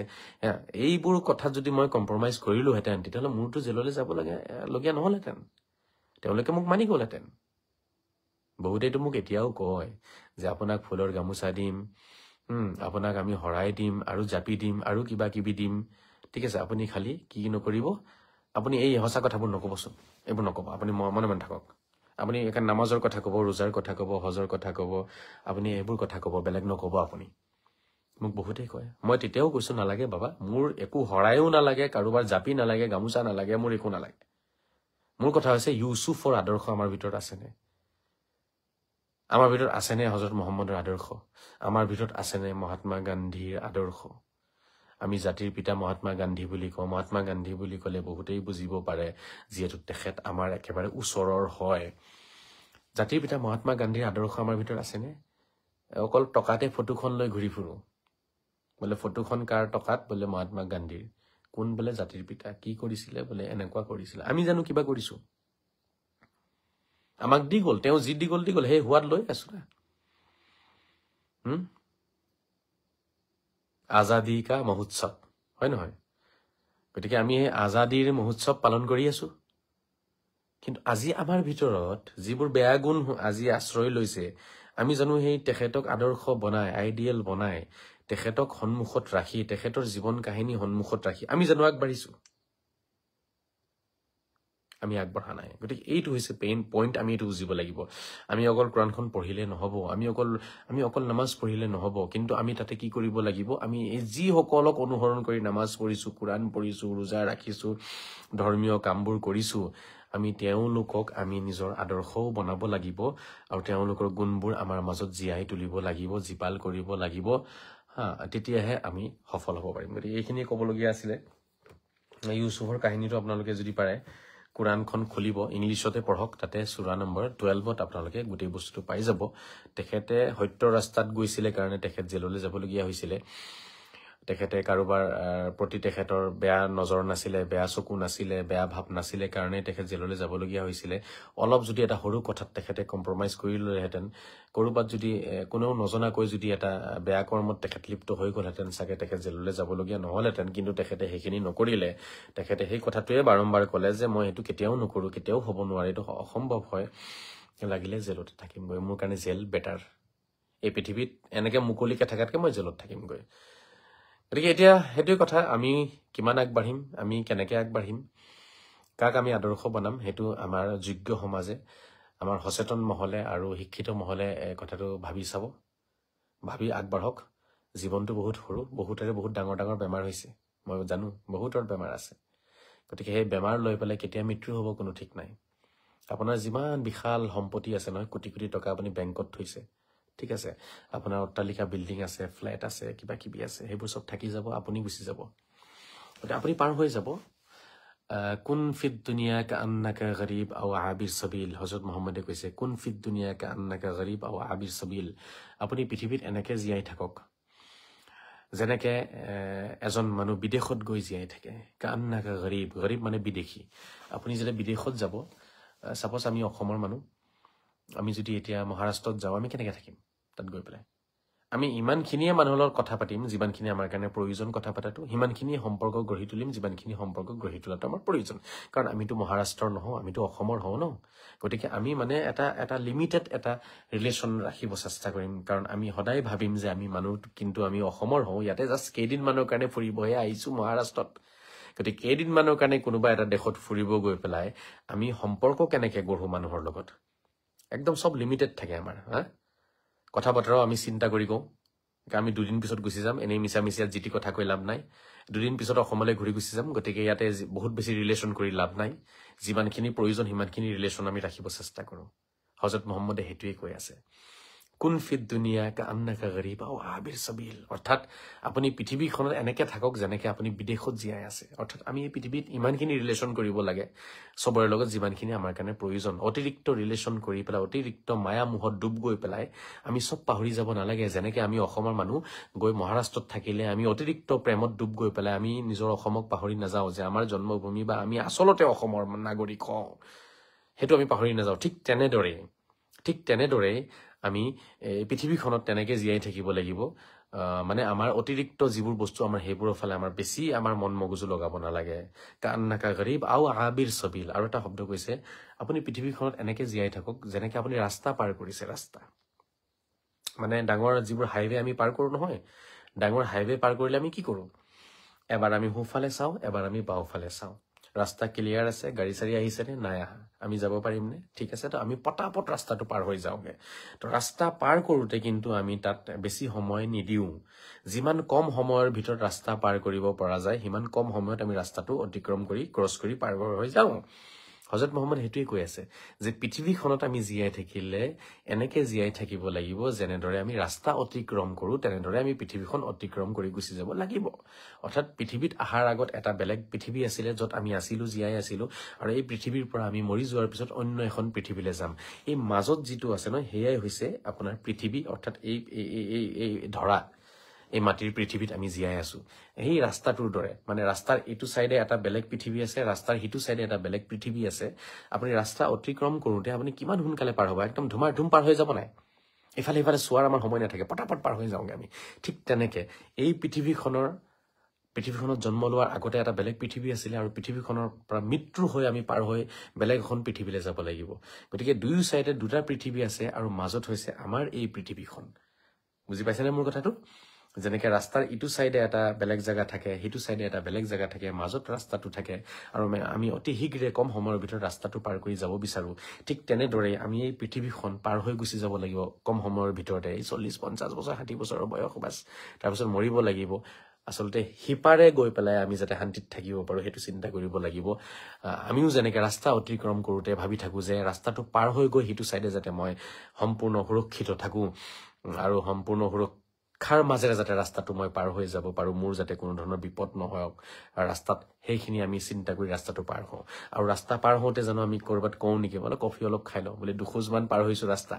এই ৰোৱা কফি অলপ খাই লওঁ ইয়াতে ৰাস্তাৰ মাজতে কফি খাই তাৰপিছত আৰু 2 খোজমান গৈ ৰবা ফোন কৰি লওঁ মোক তুমি ক'ত আছা ঠিক আছে মই আহি আছো বৰ্তমান মই ৰাস্তা পাৰ কৰি আছো ৰবা ঠিক আছে ছোৱালীজনীক ফোন এটা কৰি লওঁ বেটি ভাত খালানে তুমি বেটি মই ৰাস্তাটো পাৰ কৰি আছো মই 2 খোজমান পাৰ হৈছো এতিয়া অলপ ৰৈছো জিৰাইছো ঠিক আছে আৰু বোলে কোনোবা তুমি মাংস আনি দিলানে আমাৰ ঘৰত বাবুৰ্চিক ফোন কৰি বাবুৰ্চি তুমি হেৰি বনালা পোলাও বনালানে আমি সেইবোৰ অযথা কথা জানো ৰাস্তা পাৰ কৰোতে জানো আমি কথা পাতো নাই আমাৰ যি কথা পাতিব আছে বোলে ৰাস্তা পাৰ হৈ পিছতে কথা পাতো ৰাস্তা পাৰ কৰাৰ যিটো টাইম এটো আপোনাৰ 10 সেকেন্ড 20 সেকেন্ড 30 সেকেন্ডৰ যিটো টাইম বেছি ডাঙৰ ৰাস্তা হলে 30 সেকেন্ড হলে 20 সেকেন্ড বেছিকে বেছি 15 সেকেন্ড বা 10 সেকেন্ডত ৰাস্তা আমি পাৰ কৰো আৰু সেই ৰাস্তা পাৰ কৰাৰ সময়ত কিন্তু আমি কাৰো লগত অযথা কথাত লিপ্ত নহওঁ পটাপট ৰাস্তা পাৰ হৈ যাওঁ হযরত মুহাম্মদে কৈ আছে কুন ফিদ দুনিয়া কা আন্নাকা গরিব আও আবির সাবিল ৰাস্তা পাৰ কৰা এজন ব্যক্তিৰ দৰে পৃথিৱীখন পাৰ কৰি যোৱা পটাপট এটো জাস্ট তোমাৰ কাৰণে এটা পৰীক্ষাৰ জায়গা তোমাক পৰীক্ষা কৰা হৈ আছে যেনেকৈ ৰাস্তাটো পাৰ কৰি যাওঁতে আমাৰ এটা পৰীক্ষা হয় আমি কিমান সচেতন আমাৰ চেতনা কিমান আছে আমাৰ জ্ঞান কিমান আছে বিবেক কিমান আছে অলপ ইফাল সিফাল হলে কিন্তু গাড়ীয়ে খুন্দিয়াই দিব আপোনাক আৰু আপোনাৰ কিন্তু মৃত্যুৰ ফালে আগবাঢ়ি যাব লাগিব অলপ যদি ইফাল সিফাল হয় ৰাস্তা পাৰ কৰোতে গতিকে ৰাস্তা পাৰ কৰোতে আমি কিমান সতৰ্ক হওঁ কিমান সাৱধান হওঁ আমি কিমান নিজকে সচেতন ৰাখো ঠিক তেনেদৰে এই পৃথিৱীত আমি সাৱধান হ'ব লাগিব সচেতন হ'ব লাগিব আমাৰ জ্ঞান বিবেক বিবেচনা গোটেইখিনি আমি কামত লগাই চলিব লাগিব আমি জাস্ট এটা ৰাস্তা পাৰ কৰি আছো আৰু আমাৰ এই ৰাস্তা ক'বলৈ গ'লে কাৰোবাৰ 50 বছৰ লাগে পাৰ কৰোতে কাৰোবাৰ 60 বছৰ লাগে পাৰ কৰোতে এইটো এটা ৰাস্তা অতিক্ৰম কৰি আছো এটা সাইডৰ পৰা আন এটা সাইডলৈ গৈ আছো ইহকালৰ পৰা পৰকাললৈ গৈ আছো বুলি ক'ব পাৰে আপুনি এইটো আধ্যাত্মিক জগতৰ বহুত উচ্চ স্তৰৰ এটা কথা হযৰত মুহাম্মদৰ কোন ফিদ দুনিয়া কা আন্নাকা গৰিব আও আবিৰ সাবিল পৃথিৱীত এনেকৈ জীয়াই থাকো যেনেকৈ আপুনি বিদেশত গৈ জীয়াই থাকে বা আপুনি ৰাস্তা অতিক্ৰম কৰা এজন ব্যক্তিৰ দৰে নিজকে পৃথিৱীত ৰাখক গতিকে বন্ধুসকল কথা হৈছে সব কিমান ধুনীয়া ধুনীয়া কথা হযৰত মুহাম্মদে কৈ গৈছে যিবোৰ আসলতে আজিৰ তাৰিখত হ'ব কি লাগিছিলে ডাঙৰ ডাঙৰ বৰ্ডত লিখি আমি ডাঙৰ ডাঙৰ চহৰত লগাব লাগিছিলে কিন্তু আজিৰ তাৰিখত ডাঙৰ ডাঙৰ চহৰত এইবোৰ কথা নাথাকে কৰবাত আপোনাৰ কি থাকে এইটো কেপি এইটো কমলা পছন্দ আছে নহয় এইটো যিটো কয় কেপি বুলি কয় এইটো ডাঙৰ পোষ্টাৰ বিমলৰ ডাঙৰ ডাঙৰ পোষ্টাৰ থাকে বিমল কেপি সিগাৰেট ঠিক আছে এইবোৰ ডাঙৰ ডাঙৰ পোষ্টাৰ লগোৱা আছে সিগাৰেট খাব নালাগে বুলি কয় আকৌ সিগাৰেটৰ ডাঙৰ ডাঙৰ পোষ্টাৰ লগোৱা আছে কৰবাত আন্ডাৰৱেৰ কৰবাত গেঞ্জিৰ পোষ্টাৰ লগোৱা আছে আৰে ঠিক আছে এইবোৰ গেঞ্জিৰ পোষ্টাৰো লগাওক আমাৰ ক'বলৈ একো নাই কিন্তু এই মহৎ লোকৰ মহৎ বাণীসমূহ ডাঙৰ ডাঙৰ প্লেটত লগাই ডাঙৰ ডাঙৰ বৰ্ডত লগাই জিলিকাব লাগিছিলে আজি আমাৰ দেশত মহাত্মা গান্ধীয়ে কিবা এটা অহিংসাই পৰম ধৰ্ম তেখেতৰ আছিলে সেইটো লিখা থাকিব লাগে তেতিয়া আমি সেইবোৰক আদৰ্শ বনাব পাৰিম সেই কথাবোৰৰ ওপৰত যেতিয়া আমাৰ চকু পৰিব সদায় চকু পৰিব নহয় আমাৰ মন মগজুত সোমাই পৰিব হযৰত মুহাম্মদৰ বাণী শ্ৰীকৃষ্ণৰ বাণী শ্ৰীৰামৰ বাণী ঠিক আছে গীতাৰ বাণী কুৰাণৰ বাণীবোৰ ডাঙৰ ডাঙৰ প্লেটত লিখি নগৰে চহৰে ওপৰত লগাই থব লাগে সন্মান সহকাৰে যাতে ৰাস্তা অতিক্ৰম কৰোতে যাতে মানুহৰ চকু তেনেকুৱা বাণীত পৰে আৰু তাৰ পিছত যাতে মানুহৰ মন মগজুত সেইবোৰ কথাই যাতে জাগা ল'ব পাৰে এইবোৰ আছিলে ভাল কথা কিন্তু কি কম আৰু সেইবোৰ আশা হৈ থাকিব যেনে লাগিলে ঠিক আছে আশা হৈ থাকিব কাৰণ সচেতন মহলে কথাবোৰ নোকোৱা হৈ গৈছে তেওঁলোক নিজৰ ল'ৰা ছোৱালীক লৈ ব্যস্ত হৈ গৈছে আৰু মই বাৰম্বাৰ কৈ আহিছো সদায় কম সচেতন মহলে যেতিয়া মাত মাতা বন্ধ কৰি দিয়ে শিক্ষিত মহলে যেতিয়া স্বাৰ্থ লৈ ব্যস্ত হৈ যায় শিক্ষিত মহল যেতিয়া নীৰৱ হৈ যায় মৌন হৈ যায় নিমাত হৈ যায় তেতিয়াই গৈ এখন সমাজ ধ্বংস হৈ যায় এখন সমাজ বিপদমুখী হৈ যায় এখন সমাজ তেতিয়া ধ্বংসৰ ফালে আগবাঢ়ে যেতিয়া শিক্ষিত সমাজে মাত নামাতা হৈ যায় নিজৰ স্বাৰ্থলৈ যেতিয়া ব্যস্ত হৈ যাব তেওঁলোকে গতিকে শিক্ষিত সমাজক মই এই কথাখিনি জনালো আপোনালোকে আগবাঢ়ি আহক আপোনালোকে মাত দিয়ক কথা কওক কমেণ্ট কৰক ভিডিঅ' বনাওক ৰাস্তালৈ ওলাই আহিব মই কাকো কোৱা নাই যে ৰাস্তাত ওলাই আহি আপোনালোকে আন্দোলন কৰক নাই সেইবোৰ কৰিব নালাগে ঠিক আছে সেইবোৰ একো কৰিব নালাগে সকলোৰে মোবাইল আছে এণ্ড্ৰইড মোবাইল আছে কাৰোবাৰ আপোনাৰ এপল মোবাইল আছে হয় নহয় এণ্ড্ৰইড চিষ্টেম আছে গতিকে আপোনালোকে নিজৰ এণ্ড্ৰইডৰ যিটো চিষ্টেম আছে সেই চিষ্টেমৰ জৰিয়তে ফেচবুকৰ মাধ্যমেৰে আপোনালোকে নিজৰ কথাখিনি প্ৰচাৰ কৰিব পাৰিব মই যেনেকৈ কৰি আছো তেনেকৈ আপোনালোকেও কৰক না সেইখিনি আপোনালোকৰ দায়িত্ব হয় সেইখিনি আপোনালোকৰ এইটো ফাণ্ডামেণ্টেল ডিউটি হয় আৰ্টিকল 51A আপোনালোকে পঢ়িবচোন আৰ্টিকল 51A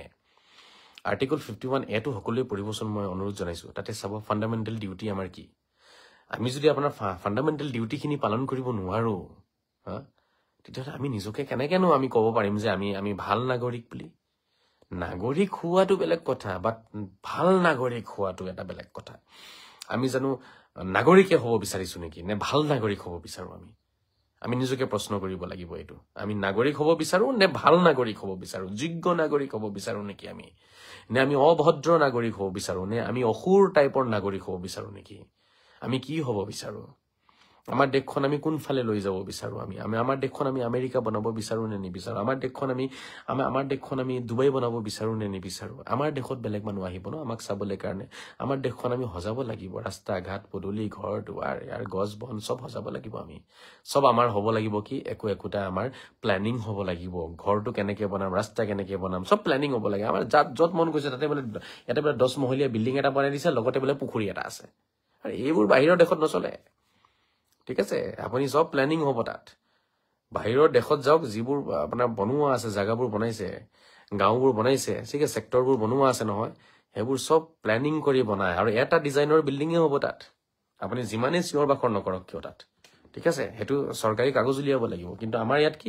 এজনে বনাই দিলে 10 মহলীয়া বিল্ডিং লগতে গুটেই বুলে জাবৰ পৰি আছে ইটো সাইডে আৰু অলপ আগবাঢ়ি বুলে তিনটা মান বুলে আসাম টাইপৰ ঘৰ আৰু অলপ আগবাঢ়ি বুলে তাতে বুলে 5 মহলা ঘৰ এটা মানে মাজৰ জায়গা দুখৰা চালে আপোনাৰ এনেকো লাজ লাগি যাব ইয়াতে বুলে গাত তাতে বুলে লেতেৰা তাতে বুলে নলা ঠিক আছে আৰে यार এনেকে দেশ এখন ড্ৰিম কান্ট্ৰি তো নহয় ন এখন ভাল জায়গাত আমি হুমালে এনেকো লাগিব লাগে यार क्या बात है यार মানে ভিতৰৰ পৰা কথাটো ওলাই যাব লাগে না অটোমেটিকলি क्या बात है यार কি বিল্ডিং কি ৰাস্তা কি পদুলি কি ধুনিয়া লাগিছে দেখাত বলে গতিকে হেবোৰ আমি সবে কৰিব লাগিব ন আমাৰ মাজত একতা থাকিব লাগিব আমাৰ মাজত এটা বুজাবুজি থাকিব লাগিব ন এটা কাৰবাৰ খং উঠিছে মই 10 তলা বনাই দিম কাৰবাৰ খং উঠিছে সালা মই একো নবনাও যা তোৰ বিল্ডিংৰ লগতে এটো যে পুখুৰীটো ইয়াতে থাকিব এটো মই নুপুটো তই ইয়াৰে লেতেৰা গোন্ধ লৈ জিয়াই থাকিব লাগিব গতিকে আমাৰ মনত হেবোৰ আছে হিংসা আছে ন কোনোবাই 10 তলা বিল্ডিং এটা বনাইছে ঠিক আছে আমিও তেওঁক হেল্প কৰিব লাগে ঠিক আছে আপুনি যে বনাইছে ওচৰৰ জায়গাখিনি আমি সাফা কৰি দিও আপোনাৰ বিল্ডিংটো আৰু ভাল লাগিব দেখিবলৈ কাৰণে আপুনি গাৰ্ডেন এটা বনাই দিও বলে বিল্ডিংৰ লগত মাটি টুকুৰা মুৰ হয় এনে পৰি আছে সাপোজ মাটি টুকুৰা মুৰ বিল্ডিংৰ লগৰ মাটি টুকুৰা মই তাতে মাটি চাটি পেলাই ডাম্পাৰেৰে মাটি চাটি পেলাই মই গাৰ্ডেন এটা বনাই দিছো তেতে দেখাত বিল্ডিংটোৰ হোৱনি বাঢ়িব সৌন্দৰ্য বাঢ়িব আৰু ওচৰে পাজৰে মানুহবোৰ যেতিয়া ফুৰিব যাব তেওঁলোকৰো ভাল লাগিব এইটো আসলতে মানৱীয় গুণ এটুকে ঐক্য বুলি কয় ইয়াকে মানে আপোনাৰ একতা বুলি কয় কিন্তু আসলতে হেবোৰ আমাৰ ভিতৰত বহুত নাইকে হেনেকুৱা চিন্তাধাৰা অযোগ্য সমাজে কথাবোৰ আলোচনা কৰক আৰু ওলাই আহক আৰু অযোগ্য সমাজক আমি এৰিটো আমি নিজৰ সমাজ গঠন কৰিব নোৱাৰো তেওঁলোকক লৈ সমাজখন গঠন কৰিব লাগিব যোগ্য সমাজে বাগদুৰ হাতত লওক তেওঁলোকে কামান হাতত লওক লৈ পেলাই অশিক্ষিত সহজ সৰল ব্যক্তিসকলক লগত লৈ পেলাই আগবাঢ়িব লাগিব এটোৱে মোৰ কথা আৰু ক'বলৈ একো নাই হসা কথা কম লাগিলে জেললৈ যাব লাগে যদি মই যাম মই অলপো ভয় নকৰো হেবোৰৰ কাৰণে মই বাৰম্বাৰ কৈছো মোৰ ভাল লাগিছে মই গৌৰৱ অনুভৱ কৰো মই কথাবোৰ ক'ব পাৰিম গোটেই জীৱন যে হসা কথা কিছুমান কৈ পেলাই মই জেললৈ গৈছিলো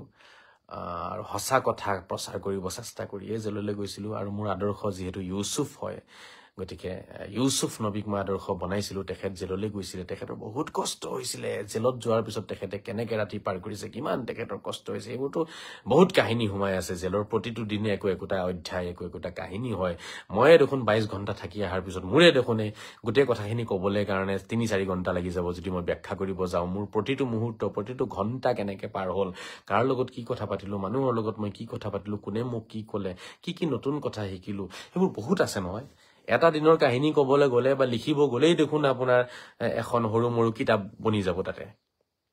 গতিকে বছৰকে বছৰ থাকিছে তেখেত গতিকে হেতু কিমান ৰহস্য কিমান কথা লুকাই আছে আলোচনা কৰিম আপোনালোকৰ লগত সময়ে কথাবোৰ কৈ যাম আপোনালোকে প্ৰেৰণা দিব শক্তি দিব যাতে কামবোৰ কৰি যাব পাৰো সকলোৱে ওলাই আহিব নোৱাৰে মই জানো সকলোৱে ওলাই আহিব নোৱাৰে নিজৰ পৰিয়াল আছে ল'ৰা ছোৱালী আছে কিন্তু আপোনালোকে কমস কম তলে তলে ফোন এটাটো কৰি আপোনালোকে লগ দিব পাৰে নে ফোন কৰিবলৈও ভয় লাগিব নেকি এতিয়া যে মই তলে তলে তেওঁক ফোন এটা কৰিছো অলপ প্ৰেৰণা দিছো হেতুতে কোনোবাই গম পাই যাব এতিয়া গম পাই বলে মোৰ কথা বিয়পাই দিব আৰে ইমান যদি কাপুৰুষ আমি হওঁ নমৰিম নেকি আমি মৰিম নে নমৰিম ইমানোতো আমাৰ ভয় লাগিব লগা কোনো কাৰণ নাই মই ভাবো ফোন এটা কৰিওতো কমস কম মানুহ এজনক প্ৰেৰণা দিব লাগে যে আমি কৰিব পৰা নাই আপুনি কৰি আছে আপুনি লাগকচোন আমি আপোনাৰ লগত আছো একো হেল্প কৰিব নোৱাৰিলেও দুটা পৰামৰ্শ দিম বা আপোনাক আমি ফাইনান্সিয়েল হেল্প কৰি দিম কিবা যদি কেতিয়াবা কিবা প্ৰগ্ৰাম হয়, কিবা যদি কিবা ভাল কাম কৰিবলগীয়া থাকে, কাৰোবাক সহায় কৰিব লাগে, আমাক ক'বচোন, আমি আছো নহয় লগতে। সেইখিনিতো কমচ কম কৰিব পাৰে। সকলো মানুহে যে স্পীকাৰ হৈ যাব, স্পক পাৰ্চন হৈ যাব, সেইটোতো কোনো কথা নহয়। কোনেও হ'ব নোৱাৰে, চবেই হ'ব নোৱাৰে, 2-এজন হ'ব পাৰিব, কিন্তু বাকীখিনিয়েতো আমি আগবঢ়াই দিব লাগিব নহয়। কিন্তু এনেকুৱা দেখা যায় যেন ফোন এটা কৰিবলৈ কাৰণেও মানুহৰ এতিয়া ভয় লগা হৈ গৈছে। হাজাৰীক ফোন এটা কৰি যদি আমি কওঁ, হাজাৰী চাপ লগত আছো, কথাখিনি ভাল লাগিছে, তাতো যেন আপোনালোকৰ বিপদ আহি যাব নেকি, সমাজে আপোনালোকক এঘৰীয়া কৰি দিব যেন লাগে আপোনালোকৰ। ইয়াৰ কি কথা এইবোৰ? কোনে এঘৰীয়া কৰিব? মোকে কৰিব পৰা নাই, কেনেকে কৰিব? অধিকাৰ আছে, আমি সঁচা কথা কৈছো, কোনেও নোৱাৰে। জেলৰ ভাত খাব চবেই, বুজি পাইছে? মই বিনা দুখত যদি খাই আহিছো গৈ পেলাই, দুখ কৰি পেলাই মানুহবিলাকে কিমান খাব? মই বিনা দুখত যদি খাইছো, তেতিয়া দুখ কৰা মানুহবিলাকে কিমান খাব ভাবি চাই লওক আপোনালোকে। গতিকে এইটো ভয় আপোনালোকে ভাঙকচোন অলপ, হা প্লিজ। একে শৰ্মা লিখিছে, ৰাইট, ধন্যবাদ জনাইছো দাদা আপোনাক। সঁচা কথা কৈ যদি মই খাব পাৰিছো এসাঁজ ভাত, তেতিয়াহ'লে মিছা কথাই যিসকল কৈ আছে তেওঁলোকে নাখাব, তেওঁলোককো খুৱাম। আপুনি গীতা অধ্যয়ন কৰিছে নেকি? যদি অধ্যয়ন কৰিছে আলোচনা কৰক। মই গীতাৰ আলোচনা আৰম্ভ কৰিলে এনেই মুছলমানে মোক কয় মই বোলে মুছলমানৰ শত্ৰু, ঠিক আছে? আৰু মই বোলে গীতা ব্যাখ্যা কৰি আছে বহি বহি, এই কোৰাণ ব্যাখ্যা বাদ দি গীতা আৰম্ভ কৰিছে, আৰু মুছলমানে মোক বেয়া পাব তেতিয়া। গতিকে নালাগে, মই অধ্যয়ন কৰিছো, চব পঢ়িছো, গীতা কওক, বাইবেল কওক, কোৰাণ কওক, ঠিক আছে? যিখিনি মই পাইছো ঐশ্বৰিক কিতাপ, মই সকলো কিতাপে অধ্যয়ন কৰি আছো, কৰিম গোটেই জীৱন। আপোনালোকেও কৰক। বহুত ভুল কথা মোৰ বিষয়ে বিয়প পাইছে মানুহৰ মাজত, গতিকে এই ভুলবোৰ আঁতৰাব লাগিব। আৰু যিখিনি অভিযোগ আছে, অভিযোগখিনি আঁতৰাবলৈ কাৰণেহে মই আহিছো। লাইভত আহি থাকিম এনেকে, অভিযোগ আঁতৰিব লাগে। 12টা বজালৈকে থাকিম, এতিয়া 13 মিনিট আছে। আৰু কমেণ্টৰ মাধ্যমেৰে যদি কিবা বহুত ইম্পৰ্টেণ্ট কুৱেশ্যন আছে দেন কৰক, মই উত্তৰ দিব চেষ্টা কৰিম। কিবা যদি ইম্পৰ্টেণ্ট কুৱেশ্যন আছে, ইউচুফক সন্মুখত ৰাখি ইউচুফ ৰিলেটেড কিবা কুৱেশ্যন যদি আছে, অন্য কিবা যদি আছে, কুৱেশ্যনখিনি কৰক, মই চাই লওঁ অলপ সময়। নতুন নাম্বাৰ নাই নেকি? নতুন নাম্বাৰ আছে, কিন্তু চাই লওঁচোন দুদিনমান। আৰু মই যদি সেই ফোনটো পাই যাওঁ বা নম্বৰটো যদি মোৰ হৈ যায়, তেতিয়াহ'লে মই নতুন নম্বৰটো ৰাজহুৱা নকৰোঁ বুলি ভাবিছোঁ। নম্বৰ আপোনালোকে পাই যাব। এতিয়া বৰ্তমান মেছেঞ্জাৰ আছে, মেছেঞ্জাৰত আপোনালোকে মেছেজ দিব পাৰিব দেই। এজনে কৈছে লাইভ বেছি দীঘলীয়া হয় টোপনি লাগি যায়। সেইটো বেয়া কোৱা নাই দিয়ক। জাকিৰ হুছেইনে লিখিছে লাইভটো বেছি দীঘলীয়া হয় টোপনি লাগি যায়। লাইভটো ছুটি কৰিম মই। এনেকে দীঘলীয়া লাইভ কৰিলে মোৰো কষ্ট লাগে। কিন্তু কেতিয়াবা অলপ আগতীয়াটো কিছুদিন পূৰ্বেতো 4 ঘণ্টা কৰিছো মই লাইভ, এতিয়াতো 1 ঘণ্টা 1.5 ঘণ্টাতে শেষ হয়। আৰু ছুটি কৰিম দিয়ক মই। আমি আছো আপোনাৰ লগত। শৰ্মা কুমাৰ, একে শৰ্মা, ধন্যবাদ। আপোনালোকতো আছে মই জানো, সনাতনীসকল মোৰ লগত আছে। কিন্তু কথা হৈছে যোগ্য মুছলিম সমাজ মোৰ লগত আছেনে নে নীৰৱ হৈ থাকিব? যোগ্য মুছলমান সমাজে মোক লগ দিবনে? সেইটোহে মোৰ কথা এতিয়া। যোগ্য মুছলমান সমাজে মোৰ কথাখিনি বুজি পালেনে নে তেওঁলোকেও বুজি নাপালে? কোনোবা বোলে ইঞ্জিনিয়াৰ, কোনোবা বোলে প্ৰফেচাৰ, কোনোবা বোলে ডক্টৰ, কোনোবা বোলে এডভোকেট, কোনোবা বোলে বিজনেছমেন। ইমান যে আপোনালোকে বিভিন্ন দিশত যে ইমান আপোনালোকৰ প্ৰতিভা আছে, এই মোৰ কথাবোৰ বুজা নাই নেকি আপোনালোকে? যদি বুজিছে, কিয় আপোনালোকে লগ দিয়া নাই? আৰু যদি নাই বুজা, তেন কিয় নাই বুজা? আপোনালোকে চব বুজে, ইমান সৰু কথা এটা লজিক এটা বুজিব পৰা নাই যে মই দেশৰ সভ্যতা সংস্কৃতিৰ কাৰণে লাগিছো। হা, সভ্যতা সংস্কৃতিক নস্বাত কৰা যিসকল ব্যক্তি ওলাইছে নস্বাত কৰিবলৈ, তেওঁলোকৰ বিৰুদ্ধেহে লাগিছো মই। গতিকে যোগ্য সমাজেতো মাত এটা দিব লাগিছিলে। কিন্তু দেই, যোগ্য সমাজ নিমাত হোৱাটো কিন্তু এইটো কিন্তু এটা ডাঙৰ প্ৰশ্ন, যে যোগ্য সমাজ কেলে নিমাত হৈ গ'ল।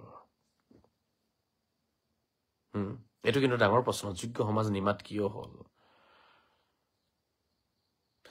শফিকুল ইছলামে লিখিছে গঠনমূলকভাৱে সমিল মিলেৰে আগুৱাই যাওক। গঠনমূলকভাৱে আগুৱাই গৈ আছো। কথাখিনি হৈছে যে এতিয়া যোগ্য সমাজ আজি কিয় নিমাত? মোৰ কথাখিনি বাৰু বুজি নাপালে যিসকলে সহজ সৰল ব্যক্তি বা তেওঁলোকৰ বহুত বেছি পাক বুজি নাপায়, কথা বুজি নাপায়, সহজ সৰল জীৱন পাৰ কৰি আছে, তেওঁলোকে বেছি পঢ়া শুনাও কৰা নাই, তেওঁলোকে যেনিবা মোৰ কথা বুজি নাপালে মানিলো, ঠিক আছে? বা কোনোবাই বুজিব চেষ্টা কৰা নাই। কিন্তু যোগ্য সমাজ বুলি ক'লেতো এটা ডাঙৰ সমাজ আহে তাত। যোগ্য সমাজ বুলি ক'লে আমি কি বুজো আচলতে? শিক্ষিত সমাজ বুলি ক'লে আমি কি বুজো আচলতে? শিক্ষিত সমাজ বেলেগ, যোগ্য সমাজ বেলেগ দেই। যোগ্য সমাজকহে মই সুধিব বিচাৰিম যে যোগ্য সমাজ কেলে নীৰৱ? যোগ্য সমাজে নিবিচাৰে নেকি যে আমাৰ সভ্যতা সংস্কৃতি নস্বাত হ'ব নালাগে? বিহু কাতি বিহু মাঘ বিহু বহাগ বিহু আমাৰ সভ্যতা হয় নহয় আমাৰ সভ্যতা সংস্কৃতি হয় এইবোৰ ভাৰতীয় সভ্যতা সংস্কৃতি হয় এইখিনি যে নস্বাত যাতে নহয় এইখিনি যাতে নাইকিয়া হৈ নাযায় বিলুপ্ত হৈ নাযায় তাৰ বাবে আমি আজি ওলাই আহিব লাগিব আজহাৰি ওলাই আহিছে তো আজহাৰিক লগ দিব নালাগিব নেকি যোগ্য সমাজে মই যোগ্য সমাজৰ ওচৰত মোৰ কিন্তু কথাখিনি থাকিল নহলে কিন্তু নিজকে আমি যোগ্য বুলি ক'ব নোৱাৰিম যিমানে আপুনি বাহিৰত গৈ চিঞৰক মই অমুক কৰিছো ডক্টৰেট কৰিছো এইটো কৰিছো সেইটো কৰিছো এটা আপোনাৰ ওচৰত আছে আপুনি কি কৰিলে মাত দিছিলে নে মোক নামাতে আপোনাক লগো নিদিয়ে আপোনাক আহিবও নিদিয়ে এটা মই মোৰ কথাখিনি নহয় মানুহৰ ভিতৰত গৈ বুজাব বিচাৰো কিন্তু তেনেকুৱা পৰিৱেশ আপোনালোকে মোক দিব লাগিব ন মই এতিয়া জোৰ কৰিতো আপোনাৰ ঘৰত গৈ সোমাব নোৱাৰোগৈ যে মই দুটামান কথা কম আপোনাৰ ঘৰত বহি আপুনিতো মোৰ নামত কেছ কৰি দিব ন এই মানুহজন জোৰ জবস্তি আমাৰ ঘৰলৈ সোমাই আহিছে এটা মই কৰবাত যাবলৈ হলে মোক মাতিব লাগিব ন তেতিয়া মই যাম নামাতিব ঠিক আছে হুজুকো নিদিব আৰু তাৰপিছত মই যেতিয়া সোশ্যাল মিডিয়াত কথাখিনি কম তেতিয়া ক'ব আপুনি আকৌ সোশ্যাল মিডিয়াত চিঞৰ বাখৰ কৰি থাকে আৰে সোশ্যাল মিডিয়াত চিঞৰ বাখৰ কৰিব নিদিয়ে আৰু আপোনালোকে তাত আহিবলৈ কাৰণে সুবিধাও কৰি নিদিয়ে ৰাস্তা মুকলি নকৰে কেনেকৈ হ'ব তাৰমানে ময়ো নিমাত হৈ যোৱাটো বিচাৰে নেকি আপোনালোকে মানে যোগ্য সমাজে এইটো বিচাৰে নেকি আজহাৰিও নিমাত হৈ যাওক আজহাৰিও মৌন হৈ যাওক আজহাৰিও নীৰৱ হৈ যাওক আজহাৰিও নিজৰ স্বাৰ্থলৈ ব্যস্ত হৈ যাওক সেইটো বিচাৰে নেকি যদি বিচাৰে কওক যে হয় আমি এইটোৱে বিচাৰো আৰু যদি নিবিচাৰে যে নহয় যোগ্য সমাজে নিবিচাৰে যে নহয় আপুনি কওক মই আপোনাৰ লগত আছো তেতিয়াহ'লে ৰাস্তা মুকলি কৰক 10জন যোগ্য মানুহ একেলগে বহক মোক মাতক আমি আৰু 10জনক মাতিম যোগ্যসকল একেলগে বহিম অযোগ্য মানুহৰ প্ৰয়োজন নাই মোৰ প্ৰয়োজন নাই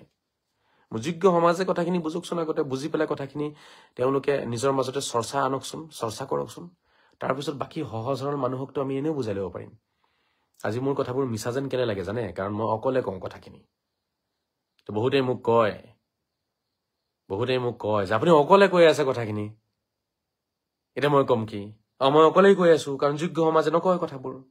যোগ্য সমাজে কথাবোৰ অনুভৱ কৰি আছে ফিল কৰি আছে বুজি আছে তাৰপিছতো মাত নামাতে এতিয়া মই কি কৰিম তেওঁলোকে মাত নামাতে কাৰণে ময়ো মাত নামাতিম নেকি মই কিমান মানুহ লগ পাইছো কিমানে মোক ফোন কৰি আছে কিমানে মেছেজ কৰি পেলাই তো মোক ধন্যবাদ জ্ঞাপন কৰি আছে যে আপুনি যিবোৰ কাম কৰিছে ভাল কাম কৰিছে আগবাঢ়ক কিন্তু কথা হৈছে অকল সেইখিনিতেতো নহব আপোনালোকে চৰ্চা কৰক ৰাইজৰ মাজত আৰু 10জনক মাতক এটা মিটিং দিয়ক সৰু মৰুকে এটা আলোচনা চক্ৰ ৰাখক টি পাৰ্টি এটা ৰাখক তাত 10জন মানুহ বহক বহি কথাবোৰ আলোচনা কৰক যে আমি এনেকে কাম এটা কৰিব লাগিব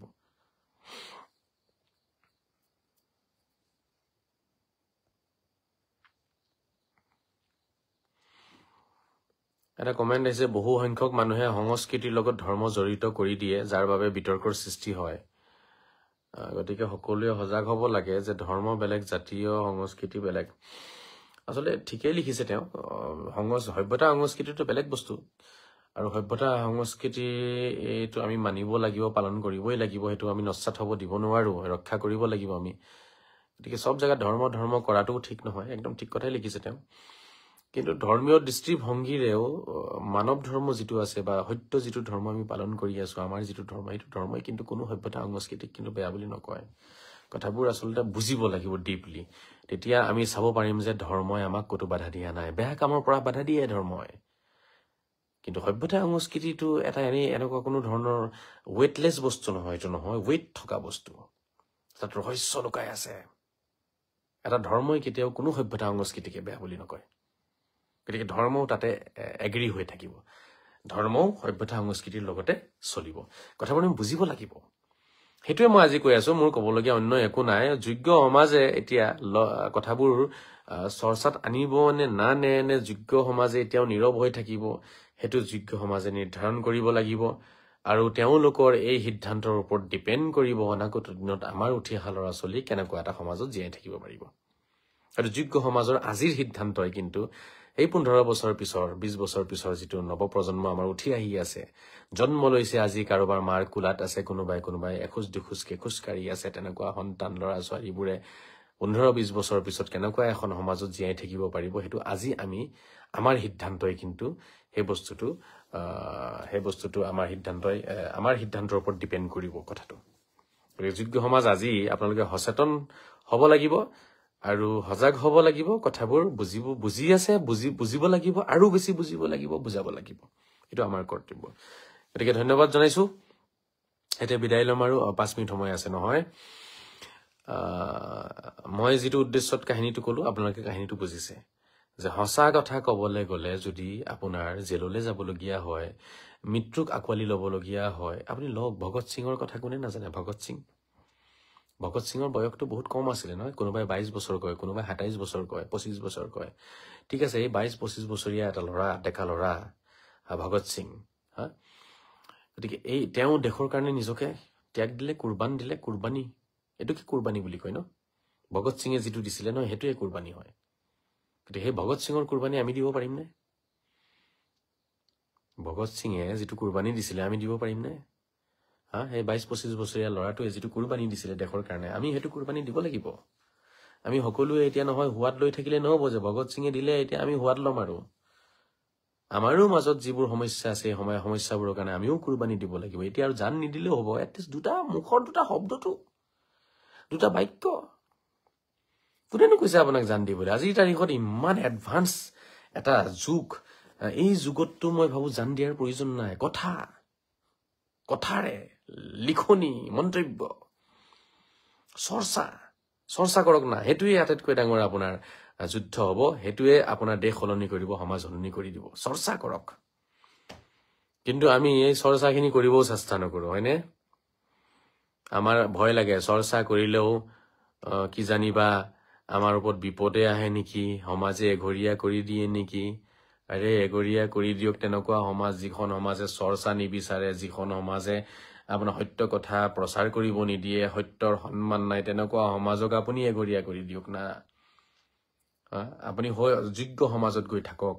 সমাজেই নালাগে থাকিবলৈ কাৰণে মৃত্যুৰ লগে ভালকে থাকক মৃত্যুৰ পিছত কি হয় দেখা যাব ঠিক আছে কোনোবাই পুতিব নুপুতিলে নাই মইতো কওঁৱে আজাৰি মৰি গলে নুপুতিলে নাই যা নালাগে মোক পুতিব নালাগে মই জীয়াই থকা অৱস্থাত হেতুৱে মোৰ লাইফ মৰি যোৱাৰ পিছত এই বডিটো পুতিলেও গেলি যাব নুপুতিলেও গেলি যাব ঠিক আছে গতিকে মোৰ এই বডি লৈ ব্যস্ত হ'ব নালাগে মই বহুতকে কওঁ আজাৰি মৰি গলে নহয় এইবোৰ ব্যস্ত হ'ব নালাগে হা যদি মোৰ বন্ধু বান্ধৱ কোনোবা আছে তেওঁলোকে মোক গা চা ধুৱাই পেলাই কফন চফন দি পেলাই মোক পুতি থৈ দিব ঠিক আছে আৰু যদি কোনো ওলাই নাহে কোনো কথা নাই মোৰতো অলপ আফসোস নহয় এইবোৰ কথাত মই মৰি যোৱাৰ পিছত মোৰ বডিটো লৈ কোনে কি কৰিব নকৰিব এইবোৰ যোগ্য সমাজে এইবোৰ চিন্তা কৰে নেকি কেতিয়াবা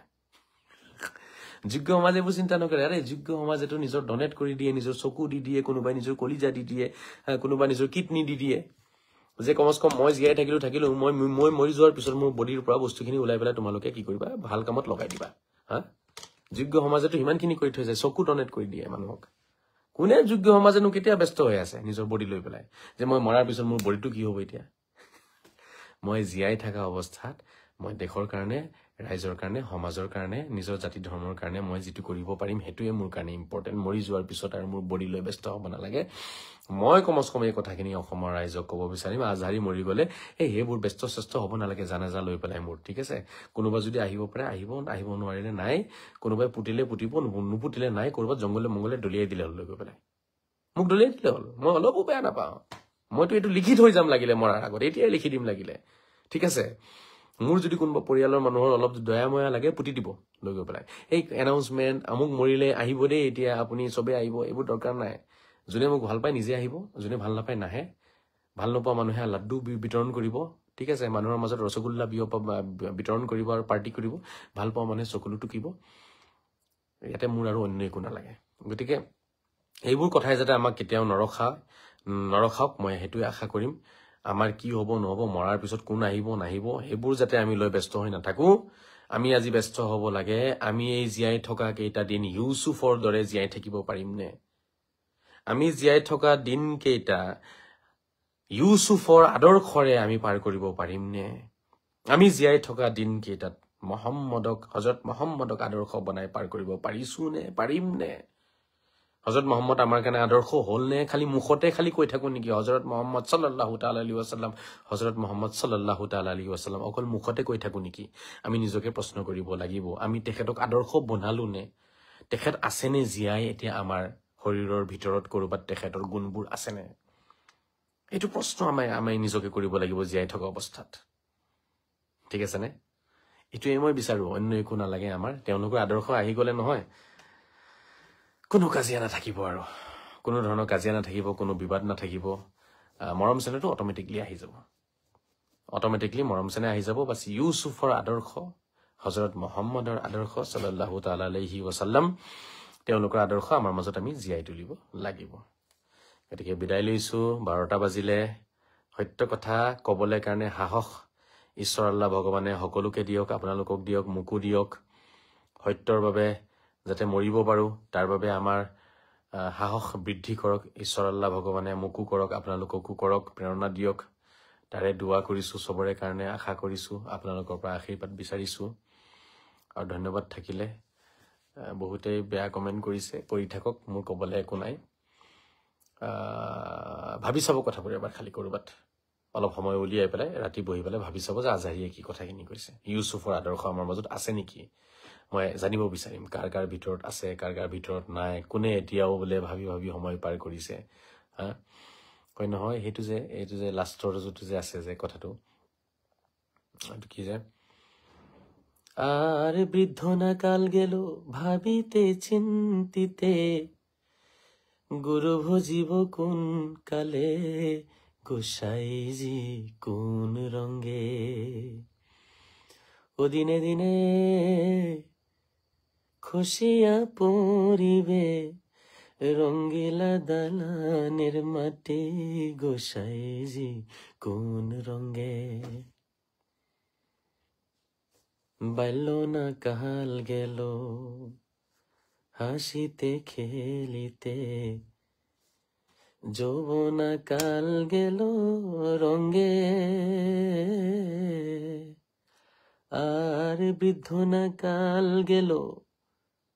ভাবিতে চিন্তিতে, বৃদ্ধ না কাল গেল ভাবিতে চিন্তিতে, গুরু ভজিব কোন কালে, গোসাইজি কোন ৰংগে। অলপ লাহেকে গাইছো, মোৰ মা হৈ আছে, মোক লাইভ কৰিব নিদিয়ে মায়ে, কয় এইবোৰ কৰি বিপদ টানি আনিব নালাগে, কোনেও বচাব অহা নাছিলে। কথাটো ঠিকে কয়, মানে মই লাহে লাহে কৈছো, জোৰকে গোৱাও নাই, সেইকাৰণে কথাবোৰো লাহে লাহে কৈছো। সেইফালে এটা ৰুমতে মোৰ মা হৈ আছে, বুজি পাইছেনে? গতিকে অকলে বিপদ টানি আনিব বাধা দিছে মোৰ মায়ে, যে তুমি অকলে এইবোৰ কৈ থাকিবা আৰু তোমাৰ বিপদ হ'ব, বিপদ হলে কোনো আগবাঢ়ি নাহিব, গতিকে তুমি এইবোৰ বাদ দিয়া, তুমি যদি লাইভ চাইভ কৰা এনেকে ৰাতি, কিন্তু তোমাক মই বেয়া পাম, মায়ে খং কৰিব। গতিকে সেইকাৰণে লাহে লাহে কথাখিনি কৈছো মই ইয়াত, বুজি পাইছেনে? মাৰ ভয়ত, অন্য কাৰো ভয়ত নহয়, আৰু মাৰ মনত দুখ পাব আৰু তেওঁ চিন্তা কৰিব, চিন্তা। গতিকে মাক চিন্তাত পেলাব বিচৰা নাই, সেইকাৰণে লাহে লাহে কথাখিনি কৈ আছো, মাৰ ভয়ত। বুজি পাইছেনে? মাৰ সন্মানটো থাকিব, মোৰতো কোনো নাই আৰু। গতিকে মায়ে আছে, আপোনালোকৰো মা আছে চাগে, যিসকলৰ মা আছে তেওঁলোকৰ কাৰণে দোৱা কৰিছো, যাতে আপোনালোকৰ মা 100 বছৰ জীয়াই থাকক। মাৰ হাত, মাৰ ভৰি যাতে আপোনালোকৰ মূৰৰ ওপৰত থাকে, সেইটো আশা কৰিম, সদায় সদায় আশা কৰিম। যাৰ মা নাই তেওঁলোকে জানিব মাৰ মূল্যটো কি। কোনোবাই কৈছে জুবিন গাৰ্গৰ এটা গান না, গান এটি গোৱানা ও মা, হাত বোলাই দিয়ানা ও মা, সপোন হেৰাল কেনিবা, বিচাৰি আনি দিয়ানা। মই শুব পৰা নাই মা, বুকুখন বিষাইছে মা, গান এটি গোৱানা ও মা, হাত বোলাই দিয়ানা ও মা। জুবিন গাৰ্গৰ গান লাহে লাহে গাইছো, সেইকাৰণে যিমান সুৰ লগাব পৰা যায় সিমানখিনি মই দিব পৰা নাই। আপোনালোকে লক্ষ্য কৰিছে ন মই কিমান লাহেকে কথাখিনি কৈ আছো। মা হৈ আছে, গতিকে বেয়া মানে অলপ খং কৰে, কাৰণ এটাই, অন্য একো নাই। কিয়নো মই অকলে লাগি থাকিব লাগে, মোৰনো কি পৰিছে, সমাজ এখন বেয়া হৈছে, হ'ব দিয়া। মায়ে কয় বেয়া হ'ব দিয়া, আহা আমি কেইটা শান্তিত থাকো, তোমাক লৈ মই শান্তিত থাকো, তুমি মোক লৈ শান্তিত থাকা। এই দৌৰিব লাগে কোৰ্টত, এই দৌৰিব লাগে আপোনাৰ থানালৈ দৌৰিব লাগে। গতিকে সেইবোৰ নিবিচাৰে মাহঁতে, নহয় কোনো মায়ে নিবিচাৰিব যে আপুনি এতিয়া থানালৈ দৌৰক, মায়ে থানাত গৈ থিয় হৈ থাকক, ভণ্টিয়ে থানাত গৈ থিয় হৈ থাকক, কোনেনো বিচাৰিব? তেওঁলোকৰ চবৰে এটা মৰ্যাদা থাকে। গতিকে সেইকাৰণে তেওঁলোকে অলপ চিন্তা কৰে। কিন্তু ৰাইজে অলপ লগ দিলে, যোগ্য সভ্য শিক্ষিত সমাজে লগ দিলে নিশ্চিত ৰূপে তেওঁলোকে তেনেকে নকলেহেঁতেন। কোনেও লগ দিয়া নাই কাৰণে। সেইকাৰণে মই লাহে লাহে কথাখিনি কৈ আছো। কেতিয়াবা দুখ লাগে, বহুত দুখ লাগে যে শিক্ষিত সমাজে কেলে লগ নিদিলে। তেওঁলোককতো মই কোনো ৰাইজকতো কেতিয়াও মই একো কোৱা নাছিলো। ৰাইজক মই কেতিয়াও দুখ দিয়া নাছিলো। মই বাৰম্বাৰ প্ৰতিটো ভিডিঅ'ত কৈছো যে শ্ৰদ্ধাৰ ৰাইজ, আপোনালোকৰ কোনো দুখ নাই। আপোনালোকে একো নাজানে এই বিষয়টো লৈ পেলাই। গতিকে আপোনালোকৰ দুখ নাই, মই বাৰে বাৰে কৈছিলো। কিন্তু তাৰ পিছতো কিয় জানো শিক্ষিত সমাজে লগ নিদিলে, সেইটো কিন্তু এটা দুখ থাকি যাব। প্ৰশ্ন মোৰ মনত থাকি যাব, কেলে লগ নিদিলে। নিজৰ প্ৰশ্নৰ উত্তৰ নিজেই বিচাৰি উলিয়াও যে হয়তো তেওঁলোকৰ সংসাৰ আছে, চাকৰি বাকৰি আছে, ব্যস্ততা আছে, সেইকাৰণে তেওঁলোকে লগ নিদিলে। আকৌ নিজৰ মনতে প্ৰশ্ন উদয় হয়, সংসাৰ চাকৰি বাকৰি থাকিলে মানুহ এজনে কি সঁচা কথা কোৱা এৰি দিয়ে নেকি? নিজকে নিজে প্ৰশ্ন কৰো মই। তাৰপিছত উত্তৰ আহে যে নহয়, সংসাৰ আৰু চাকৰি বাকৰিয়ে সঁচা কথাটো এৰাই নিদিয়ে, বাট মানুহক কৰবাত নহয় কৰবাত ভয় খুৱাই দিয়ে। আকৌ মোৰ মনতে প্ৰশ্ন উদয় হয়, আমি ভয় কৰি কিমান দিন জীয়াই থাকিম? এজন ব্যক্তিয়ে ভয় কৰি জীয়াই থাকিব নেকি? এজন ব্যক্তিয়ে ভয় কৰিছে কাৰণে সঁচা কথা কোৱা এৰি দিব নেকি? আনচাৰ তেতিয়া নাইকিয়া হৈ যায়গৈ। তাত আনচাৰ বিচাৰি নাপাওঁ যে ভয় খাইছো কাৰণে সঁচা কথা এৰি দিম নেকি? যদি ভয় খাই সঁচা কথা এৰি দিলেহেঁতেন, তেতিয়াহ'লে হুছেইনটো গৈ কাৰবালাত শ্বহীদ নহলেহেঁতেন, ইউচুফ কাৰাগাৰলৈ যাবলগীয়া নহলহেঁতেন, হজৰত মুহাম্মদৰ এটা দাঁত নাভাঙিলেহেঁতেন। যদি ভয় কৰি মিছা কথা সঁচা কথা কোৱা যদি এৰি দিলেহেঁতেন, মিছা কথাৰ আশ্ৰয় যদি ল'বলগীয়া হলহেঁতেন ভয়তে,